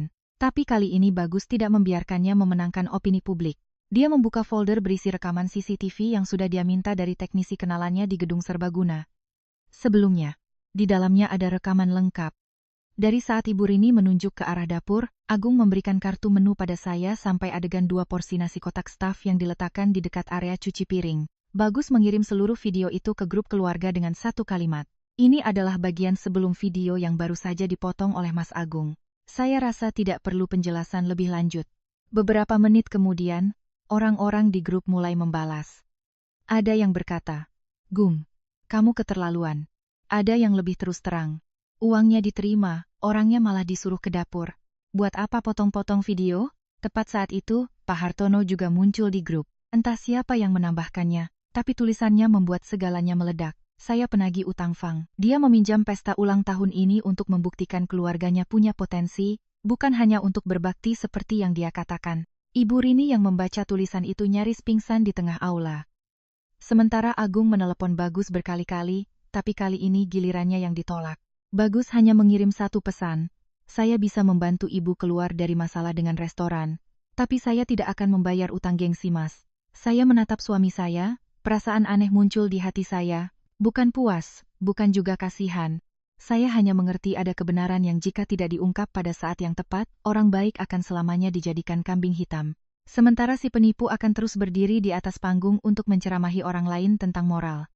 Setelah pesan singkat itu, Bagus tidak langsung berdiri. Dia duduk beberapa menit lagi, seolah sedang bertanya pada dirinya sendiri sejauh mana dia harus melangkah. Saya mengerti dilemanya. Jika diabaikan, Ibu Rini bisa dilaporkan ke polisi oleh pihak restoran. Masalah akan semakin besar. Tapi jika kembali dan membayar tanpa syarat, semua penghinaan yang saya terima tadi pagi akan kembali terhapus oleh kata keluarga. Akhirnya dia meletakkan sendoknya, menoleh ke arah saya. Dewi, aku akan kembali ke sana. Saya menatapnya tidak terkejut, tapi hati saya tetap terasa sesak. Dia menggenggam tangan saya dan melanjutkan, aku tidak akan membiarkan ibuku berurusan dengan polisi di tengah pesta, tapi aku juga tidak akan membiarkan mereka menginjak-injakmu lagi. Aku kembali bukan untuk membuka blokir kartu, tapi untuk menyelesaikan masalah ini dengan jelas. Saya mengangguk, aku ikut denganmu. Bagus sedikit ragu, kamu tidak perlu kembali ke tempat itu lagi. Saya menggeleng. Aku kembali bukan untuk dihina. Aku kembali untuk melihat mereka mengatakan kebenaran di depan wajahku. Bapak saya yang mendengar itu meletakkan cangkir tehnya. Suaranya pelan, kalau mau pergi, pergilah dengan kepala dingin. Jangan emosi. Orang yang benar, kalau kehilangan ketenangan, mudah sekali diputarbalikkan menjadi salah. Ibu saya menyampirkan selendang tipis ke bahu saya. Beliau tidak banyak bicara, hanya berpesan, nanti soal memaafkan itu urusan belakangan. Tapi hari ini kamu harus membuat mereka mengerti bahwa kamu bukan orang yang ingin menjatuhkan siapapun. Pesan itu saya pegang erat selama perjalanan kembali ke gedung serbaguna. Saat mobil berhenti di lobi, pemandangannya jauh berbeda dari tadi pagi. Karangan bunga besar sudah disingkirkan ke sudut, beberapa kelopak bunga berserakan di lantai marmer yang mengilap. Staf sedang membersihkan piring kotor. Tamu hanya tersisa beberapa kerabat dekat dan orang-orang yang terkait dengan utang piutang. Panggung masih terang benderang, tapi cahayanya kini terasa dingin dan tidak lagi meriah. Ibu Rini duduk di kursi dekat meja resepsionis. Kedua tangannya memeluk tas, wajahnya kosong. Agung berdiri tidak jauh dari sana, dasinya miring, rambutnya acak-acakan, penampilan necisnya tadi pagi lenyap tak berbekas. Begitu melihat Bagus masuk, dia langsung menghampiri. "Kamu sudah kembali? Cepat buka blokir kartunya. Jangan main-main lagi. Orang-orang sudah menunggu." Bagus mengelak dari tangannya. Suaranya sangat tenang. "Sudah kubilang aku kembali bukan untuk membuka kartu agar Mas bisa foya-foya lagi." Mata Agung melotot.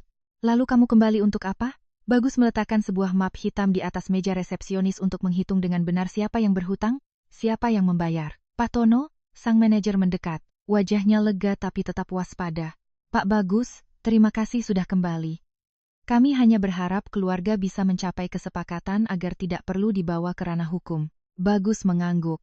"Saya mengerti. Tolong berikan saya rincian biaya utama dan biaya tambahan yang ada tanda tangan konfirmasinya." Pak Tono segera memberikan dokumen-dokumen itu. Bagus membuka mapnya mengeluarkan setumpuk laporan transaksi bank yang sudah dicetak. "Saya melihat tumpukan kertas tebal itu dan teringat malam sebelumnya saat dia diam-diam menyimpan setiap bukti." Dia meletakkan semuanya di atas meja, berbicara cukup keras agar semua yang berkepentingan bisa mendengar. "Sebelum kita bicara soal biaya pesta hari ini, kita bicara dulu soal pengeluaran 3 tahun terakhir." Suasana hening. Ibu Rini mengangkat wajahnya, sementara Agung memucat. Bagus membalik satu persatu halaman laporan. Kartu tambahan ibu digunakan untuk spa, butik, perhiasan, restoran. Total selama 3 tahun lebih dari 280 juta. Kartu tambahan Mas Agung digunakan untuk menjamu klien, karaoke, hotel, dan transfer ke rekening perusahaan. Total lebih dari 60 juta. Biaya keluarga lain termasuk renovasi rumah, obat-obatan, dan perabotan elektronik hampir 100 juta. Total semuanya lebih dari 740 juta. Suara Ibu Rini bergetar. "Kenapa kamu simpan semua ini?" Bagus menatap ibunya. Tatapannya lebih banyak mengandung kesedihan daripada kemarahan. "Karena saya seorang akuntan, Bu. Saya sayang ibu, tapi saya tidak buta." Kalimat itu membuat Ibu Rini menunduk dalam-dalam. Saya berdiri di sampingnya. Untuk pertama kalinya, angka-angka yang selama ini kami abaikan diletakkan di atas meja dengan begitu jelas. Agung menggebrak meja. "Kamu ungkit masalah lama untuk apa? Sekarang ini urusannya dengan restoran." Bagus menoleh padanya. "Justru karena ini urusan restoran, semuanya harus jelas. Siapa yang pesan layanan, dialah yang bertanggung jawab. Jangan terbiasa menggunakan kata bakti dariku untuk membayar gengsimu." Lalu dia mengajukan 3 syarat. Pertama, Ibu Rini harus menandatangani surat pernyataan yang merinci pengeluaran mana saja yang merupakan kebutuhan pribadinya, dan tidak boleh lagi mengatakan bahwa menantu yang pegang uang adalah penyebab masalah. Kedua, Agung harus menandatangani surat pertanggungjawaban atas seluruh biaya tambahan yang dia setujui sendiri, termasuk anggur impor, meja VIP, souvenir, dan upgrade dekorasi. Ketiga, di depan semua yang masih ada, Ibu Rini harus meminta maaf pada saya sekali lagi dengan layak. Agung langsung bereaksi. "Kamu mau membuat ibu jadi bahan tertawaan?" Bagus menatapnya. Suaranya mendingin. "Bukan, kamu yang membangun panggungnya. Aku hanya menyalakan lampu agar semua orang bisa melihat dengan jelas." Kalimat itu membuat seluruh aula terdiam. Pak Hartono berdiri bersedekap di samping. Bu Hesti, pemilik jasa dekorasi, juga menatap Agung dengan tatapan menuntut. Pak Tono melihat jam tangannya lalu mengingatkan dengan pelan tapi penuh tekanan. "Keluarga masih punya waktu sekitar 15 menit sebelum kami harus membuat laporan kejadian."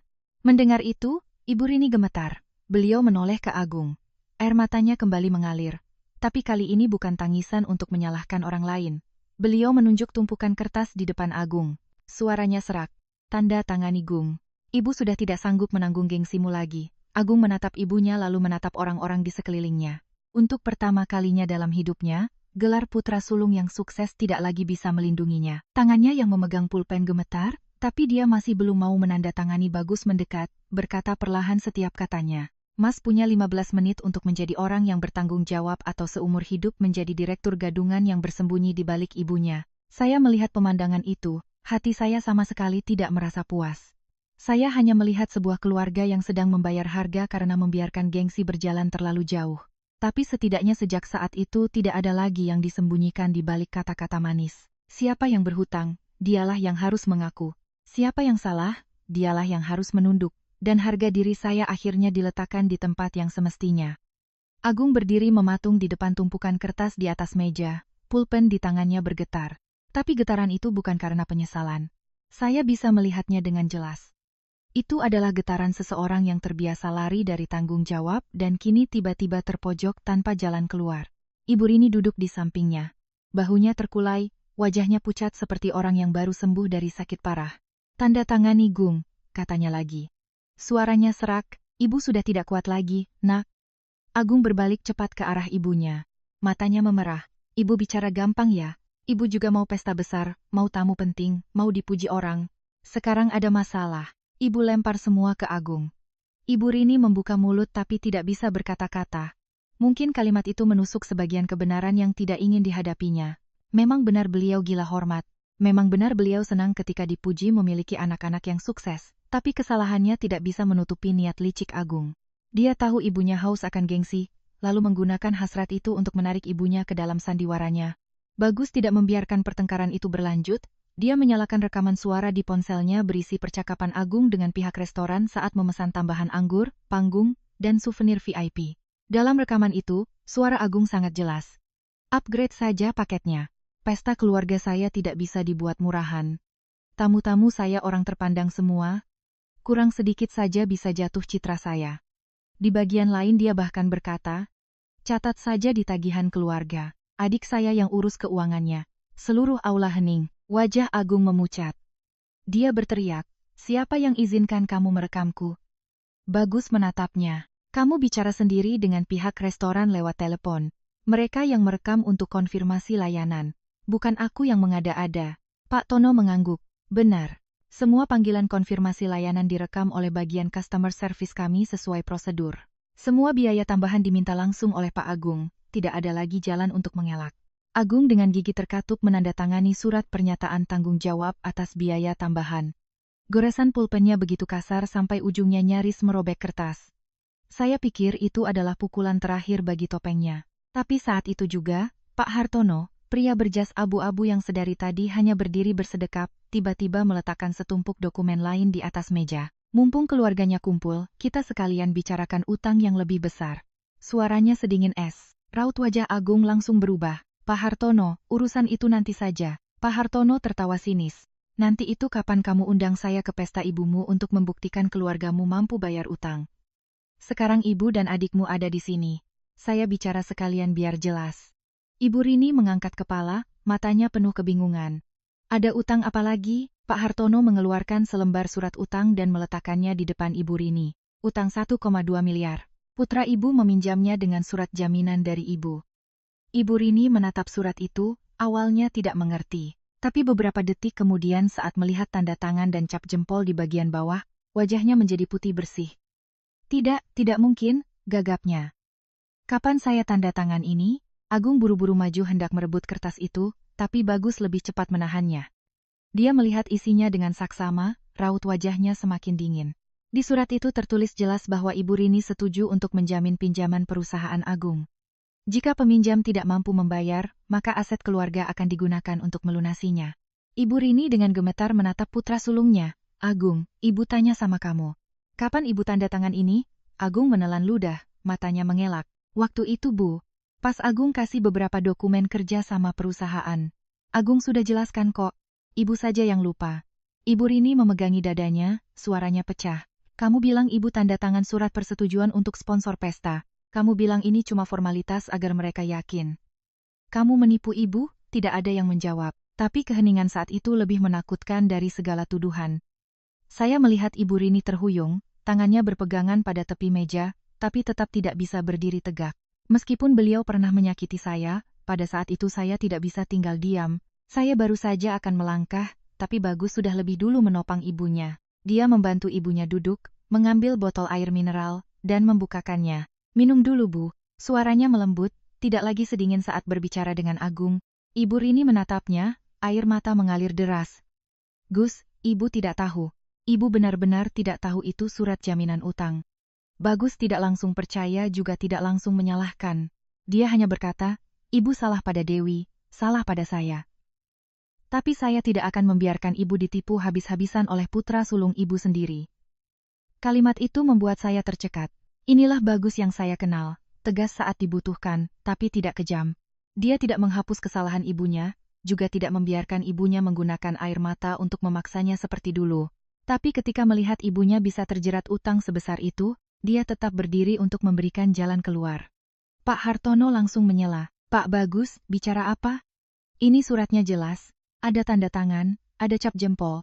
Saya pinjamkan uang sungguhan, transfernya juga sungguhan." Bagus menatapnya, suaranya sangat jelas. "Saya tidak bilang Bapak meminjamkan uang palsu. Tapi jika ibu saya menandatanganinya dalam keadaan ditipu oleh putranya sendiri, maka unsur penipuannya perlu diverifikasi. Utang ini adalah utang pribadi Mas Agung dan perusahaannya. Bapak tidak bisa memanfaatkan kepanikan ibu saya untuk memaksanya membayar di sini." Pak Hartono menyipitkan mata. "Anda mau berkelit dari hutang?" Bagus menjawab, "Tidak. Saya mau menyelesaikan ini sesuai hukum." Lalu dia menelepon seorang temannya yang berprofesi sebagai pengacara, Pak Budi.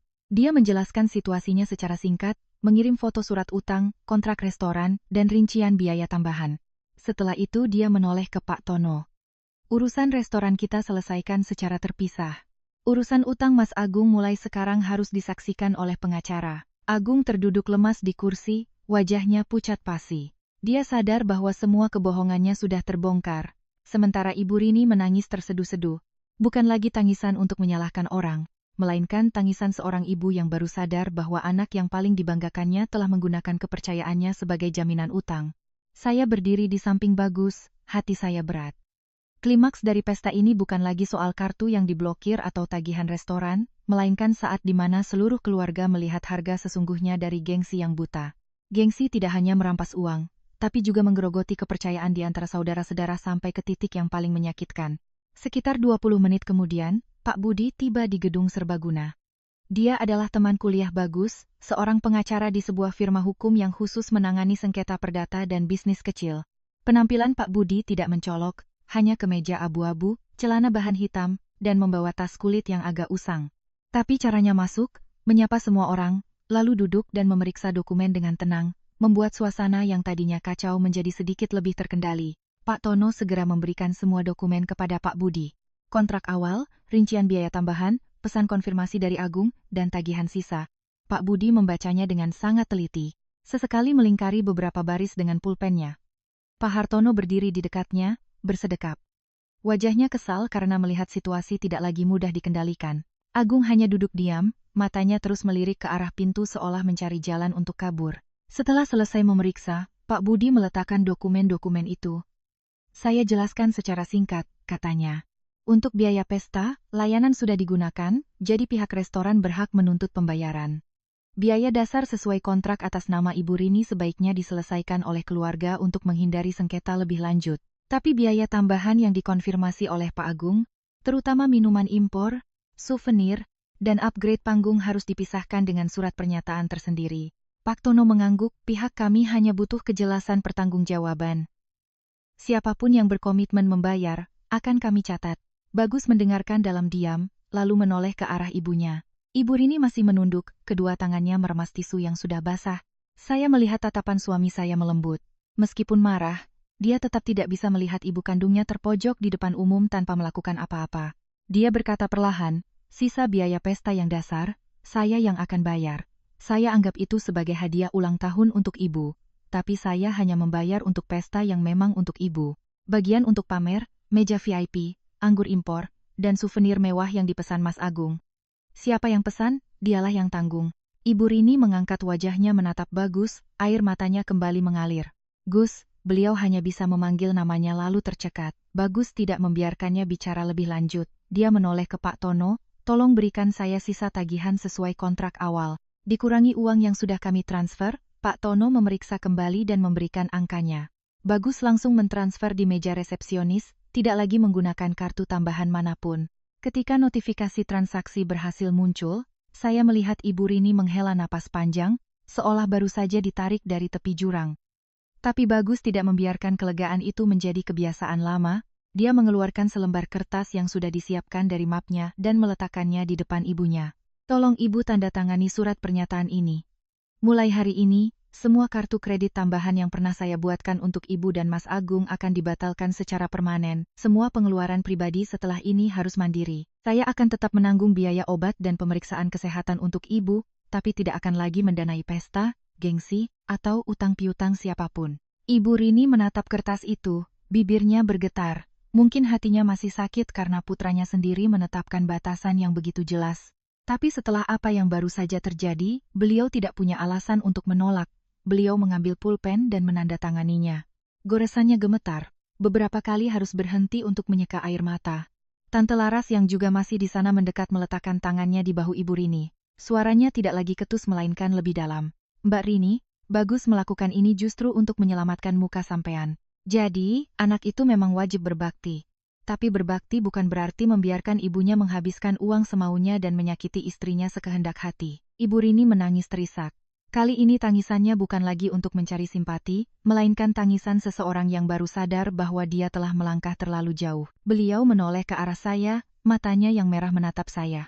Dewi, Ibu belum tahu harus bilang apa sama kamu. Saya menatapnya sejenak, lalu menjawab pelan, Ibu, selesaikan dulu saja urusannya. Permintaan maaf yang tulus tidak perlu diucapkan dalam keadaan terdesak. Bagus meremas pelan tangan saya di bawah meja. Saya tahu dia berterima kasih karena saya tidak semakin menyudutkan ibunya. Tapi saya juga tahu sejak saat itu dia semakin sadar bahwa saya bukan lagi menantu yang bisa diabaikan begitu saja. Di tengah situasi itu, Agung tiba-tiba berdiri dan berjalan mundur ke arah pintu belakang. Pak Hartono menyadarinya dengan cepat. Dia melangkah menghalangi jalan, tersenyum sinis. Direktur, mau kemana? Pesta belum usai kok, utang sudah mau lari. Wajah Agung menggelap. Saya mau angkat telepon. Pak Hartono menjawab, angkat di sini saja. Saya temani mendengarkan biar seru. Agung kehilangan kesabaran. Dia menoleh ke Bagus. Lihatkan kamu yang bikin semuanya jadi berantakan begini. Kalau sampai terjadi apa-apa padaku, Ibu juga tidak akan hidup tenang. Bagus menatap kakaknya. Tidak ada lagi rasa hormat di matanya. Jangan pakai Ibu sebagai tameng lagi. Mas yang berhutang, Mas yang bayar, Mas yang menipu, Mas yang tanggung jawab. Saya membantu Ibu lepas dari urusan restoran. Bukan berarti saya akan menanggung hidup, Mas. Pak Budi segera menyarankan agar dibuat surat perjanjian utang terpisah antara Agung dan para vendor. Pak Tono setuju, Bu Hesti juga setuju. Sementara Pak Hartono untuk sementara menerima bahwa utang besarnya akan diproses secara terpisah setelah verifikasi surat jaminan. Satu persatu surat pernyataan dicetak, satu persatu tanda tangan dibubuhkan. Kali ini tidak ada lagi yang bisa bersembunyi di balik kata keluarga untuk menutupi kesalahan. Ketika semua prosedur selesai, Bagus menoleh ke ibunya. Ibu pulang istirahat saja. Besok kalau sudah tenang, kita bicara lagi. Tapi Ibu, ingat permintaan maaf untuk Dewi tidak bisa hanya diucapkan saat Ibu takut pada polisi. Ibu Rini menunduk sangat dalam. Suaranya begitu kecil nyaris hilang. Ditelan suara staf yang sedang membereskan aula. Ibu mengerti? Kami meninggalkan gedung serbaguna saat langit sudah mulai gelap.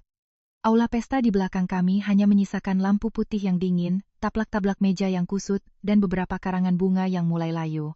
Pesta 50 meja yang pernah diimpikan Ibu Rini akan membuat semua kerabat kagum akhirnya ditutup dengan surat-surat perjanjian utang dan keheningan yang berat. Tapi setidaknya di tengah kehancuran itu, Bagus telah memilih untuk menyelamatkan ibunya, tanpa menjual harga diri istrinya. Sekali lagi, saya pikir setelah malam yang kacau itu, setidaknya Agung akan diam untuk sementara waktu.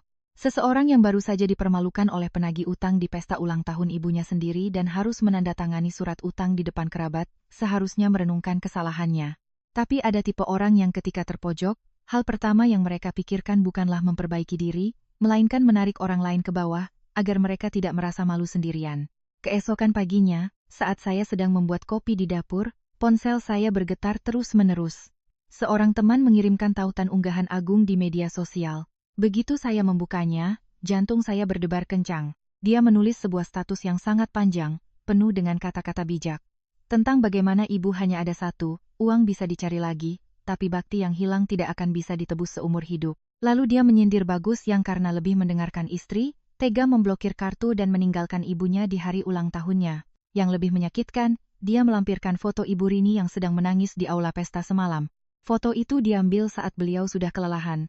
Wajahnya kotor oleh air mata, kedua tangannya memeluk tas, tampak sangat menyedihkan. Siapapun yang tidak tahu ceritanya pasti akan berpikir beliau adalah seorang ibu yang ditelantarkan oleh anak-anaknya. Di bawah unggahan itu, beberapa teman Agung mulai berkomentar. Anak zaman sekarang memang keterlaluan, punya uang tapi membiarkan ibu menderita. Buat apa kaya? Istri yang menghasut suami untuk durhaka itu tidak bisa diterima. Saya membacanya, tangan saya menjadi dingin. Bukan karena takut dimarahi, tapi karena ngeri melihat betapa seseorang bisa memutar balikkan fakta. Semalam dialah yang menggunakan pesta itu untuk pamer, menggunakan ibunya sebagai tameng, dan menggunakan uang adiknya untuk menopang citra direktur palsunya. Tapi hanya dalam semalam dia mengubah dirinya menjadi anak yang berbakti dan kami menjadi pihak yang jahat. Bagus masuk dari ruang tamu, melihat raut wajah saya dan langsung mengerti. Dia mengambil ponsel saya dan membaca seluruh unggahan itu. Wajahnya tetap tenang, tapi rahangnya mengeras. Saya bertanya, "Apa kita perlu unggah semua buktinya, Mas?" Dia menggeleng, "Jangan berdebat dengan emosi. Orang yang gegabah mudah salah bicara. Kita akan gunakan kebenaran, tapi dengan cara yang benar." Dia menelepon Pak Budi, mengirimkan seluruh unggahan itu, tangkapan layar, video lengkap dari CCTV, laporan transaksi kartu tambahan, surat pengakuan utang Agung, dan surat perjanjian semalam. Pak Budi setelah mendengarkan semuanya hanya berkata, "Jangan saling balas unggahan.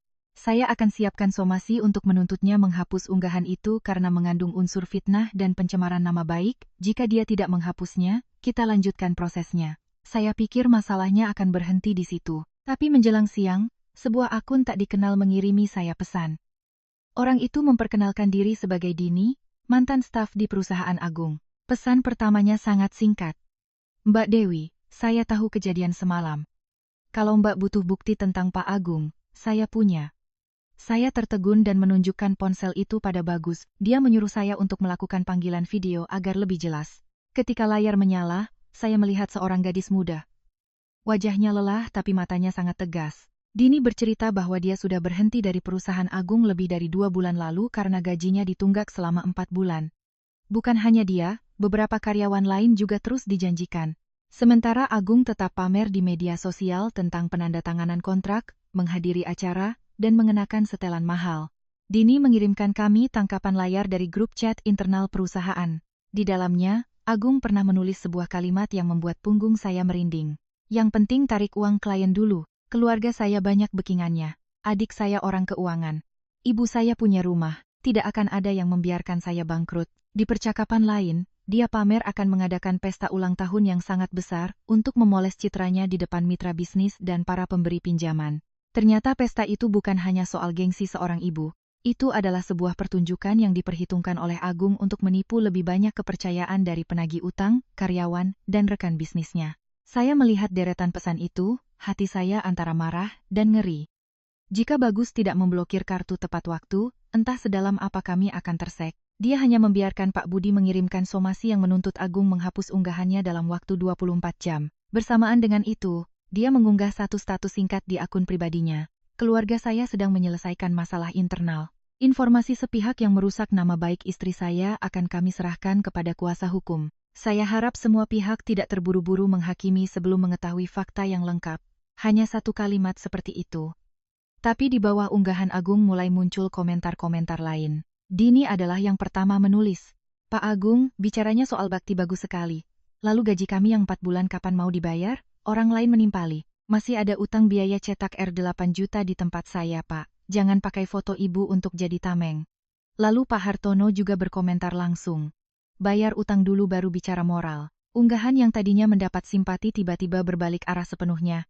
Orang-orang mulai bertanya pada Agung kenapa dia menunggak gaji karyawan, kenapa berhutang pada vendor, kenapa menggunakan pesta ibunya untuk membuktikan kemampuan finansial. Seseorang bahkan mengunggah tangkapan layar video yang dia potong, membandingkannya dengan video lengkap, yang sudah dilihat oleh kerabat semalam.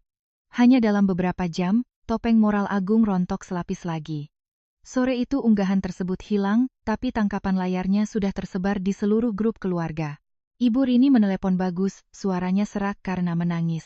"Gus, ibu tidak tahu kalau perusahaan kakakmu separah itu. Ibu kira dia benar-benar hebat."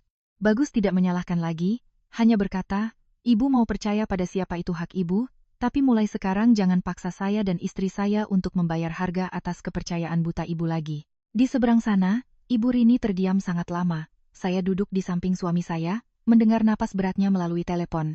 Untuk pertama kalinya, saya tidak lagi melihatnya sebagai sosok yang menakutkan, melainkan sebagai seorang wanita yang menua dengan cepat hanya dalam semalam. Tapi saya juga mengerti menyayangi seseorang bukan berarti membiarkan mereka terus menyakiti kita. Dan untuk menyadarkan seseorang, terkadang kita harus membiarkan mereka merasakan sakitnya kebenaran sampai tuntas. Hari kemudian, Ibu Rini berinisiatif menelepon Bagus mengatakan ingin datang ke rumah orang tua saya. Suaranya di telepon tidak lagi bernada memerintah seperti biasanya. Beliau berkata sangat pelan, "Ibu mau bertemu Bapak dan ibunya Dewi, mau minta maaf yang benar. Kalau kalian merasa belum pas waktunya, Ibu akan tunggu." Hanya satu kalimat itu saja sudah cukup membuat saya tahu bahwa beliau telah berubah. Karena sebelumnya beliau tidak pernah bertanya apakah kami bisa atau tidak. Beliau hanya memberitahu dan menganggap anak-anaknya harus patuh. Sore itu beliau datang dengan taksi. Tidak ada kebaya merah, tidak ada kalung mutiara, tidak ada riasan tebal. Beliau mengenakan setelan sederhana berwarna coklat muda. Rambutnya disanggul rendah, tangannya membawa sekeranjang buah dan sebuah amplop kecil. Melihatnya berdiri di depan gerbang rumah orang tua saya nyaris tidak mengenali wanita yang pernah begitu bersinar di tengah pesta 50 meja tempo hari. Beliau tampak lebih kurus, wajahnya lelah, matanya cekung karena kurang tidur. Ibu saya yang membukakan pintu. Beliau tidak bersikap dingin, juga tidak terlalu ramah, hanya berkata lembut. "Silakan masuk, Mbak, minum dulu." Ibu Rini menunduk, suaranya tercekat. "Terima kasih, Mbak." Saya melihat ibu saya sedikit terkejut dengan panggilan itu. Dulu setiap bertemu orang tua saya, Ibu Rini selalu bersikap superior. Hari ini, satu kata terima kasih sudah menunjukkan bahwa beliau sedang berusaha merendahkan hatinya. Di ruang tamu, bapak saya menyeduh teh hangat.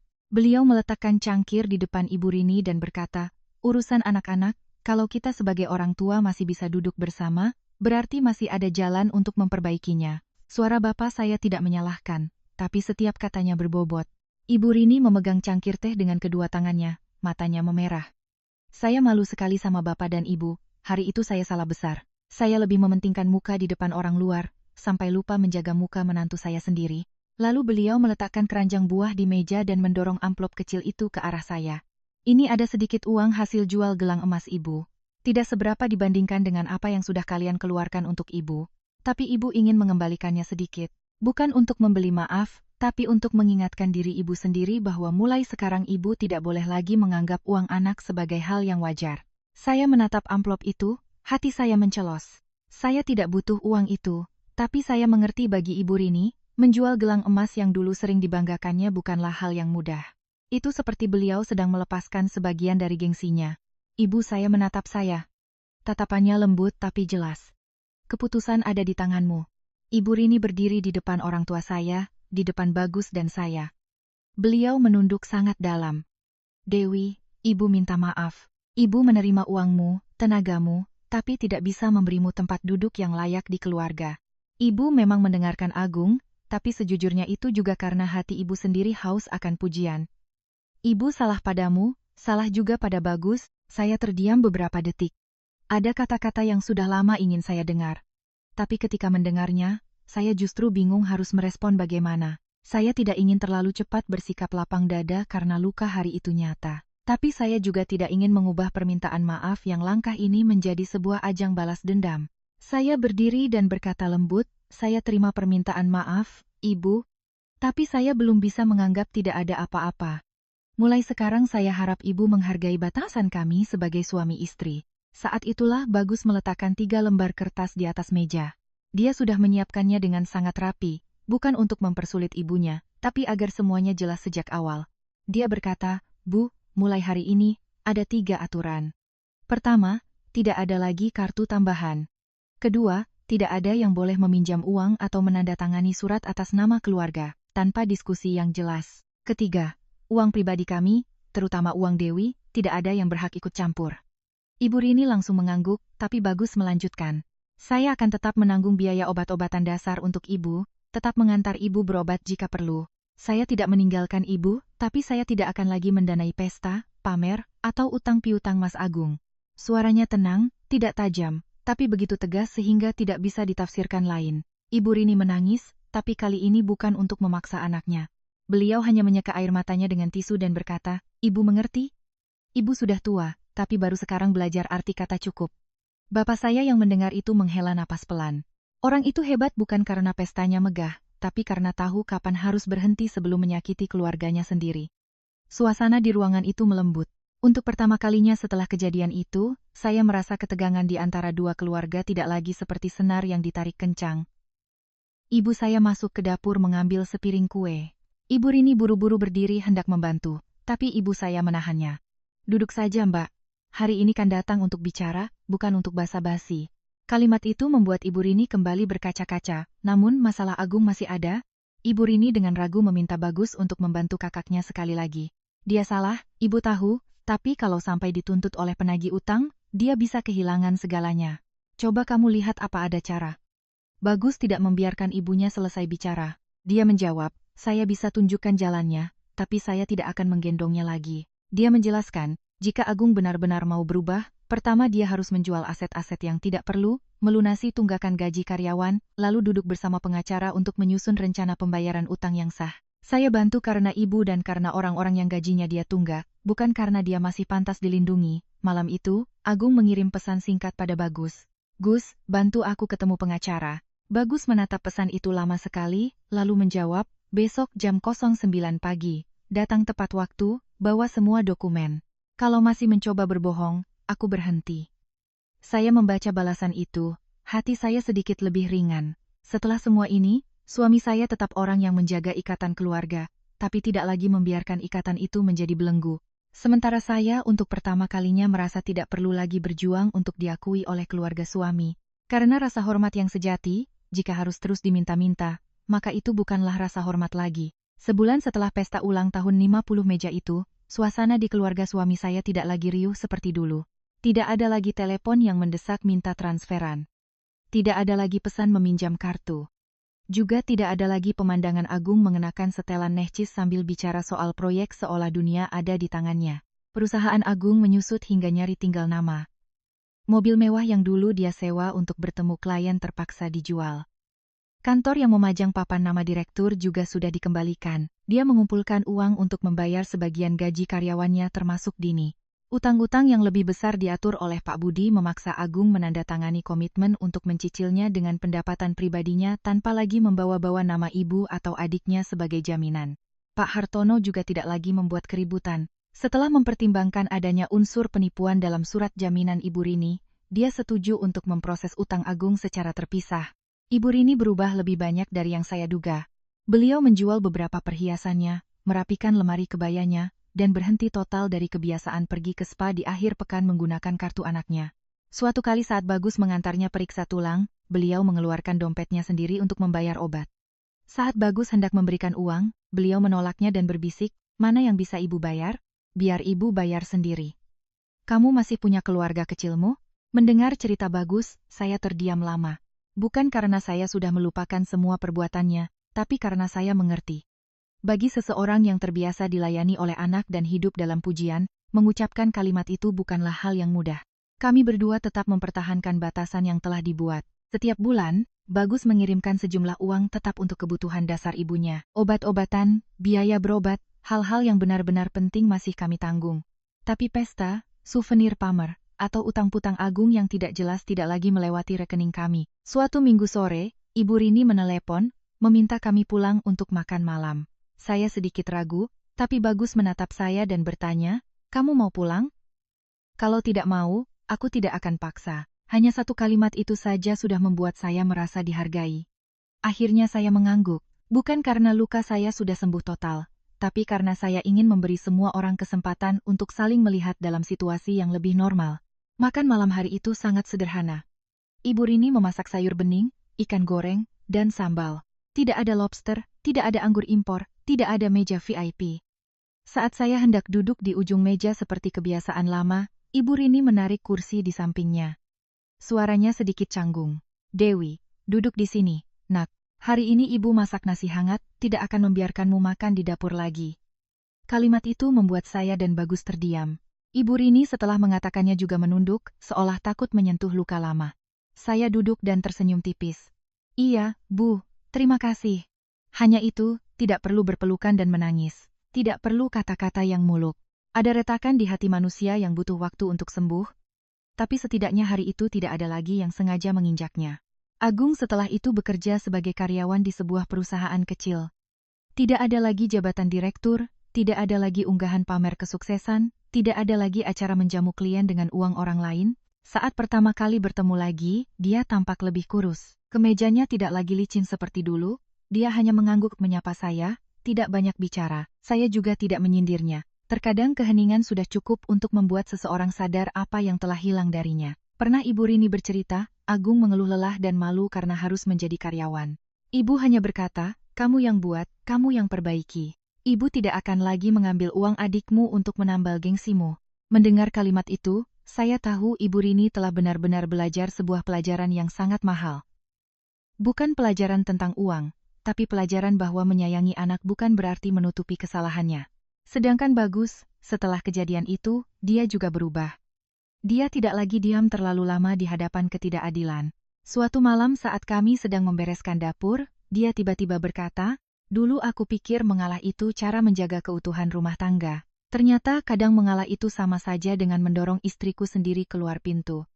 Saya menatapnya, hati saya melembut. Saya tidak butuh dia sempurna sejak awal, saya hanya butuh. Ketika dia melihat sebuah kesalahan, dia cukup berani untuk memperbaikinya.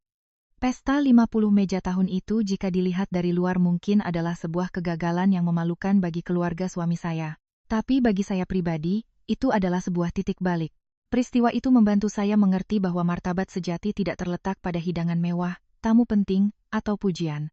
Martabat sebuah keluarga terletak pada cara anggotanya memperlakukan satu sama lain ketika lampu panggung sudah padam. Saya tidak ingin siapapun bangkrut, juga tidak ingin menyudutkan siapapun. Tapi saya juga tidak akan lagi membiarkan diri saya dianggap sebagai dompet bisu yang bisa diletakkan di sudut dapur, namun tetap harus tersenyum demi memenuhi kewajiban. Kebaikan adalah hal yang berharga, tapi kebaikan juga butuh batasan.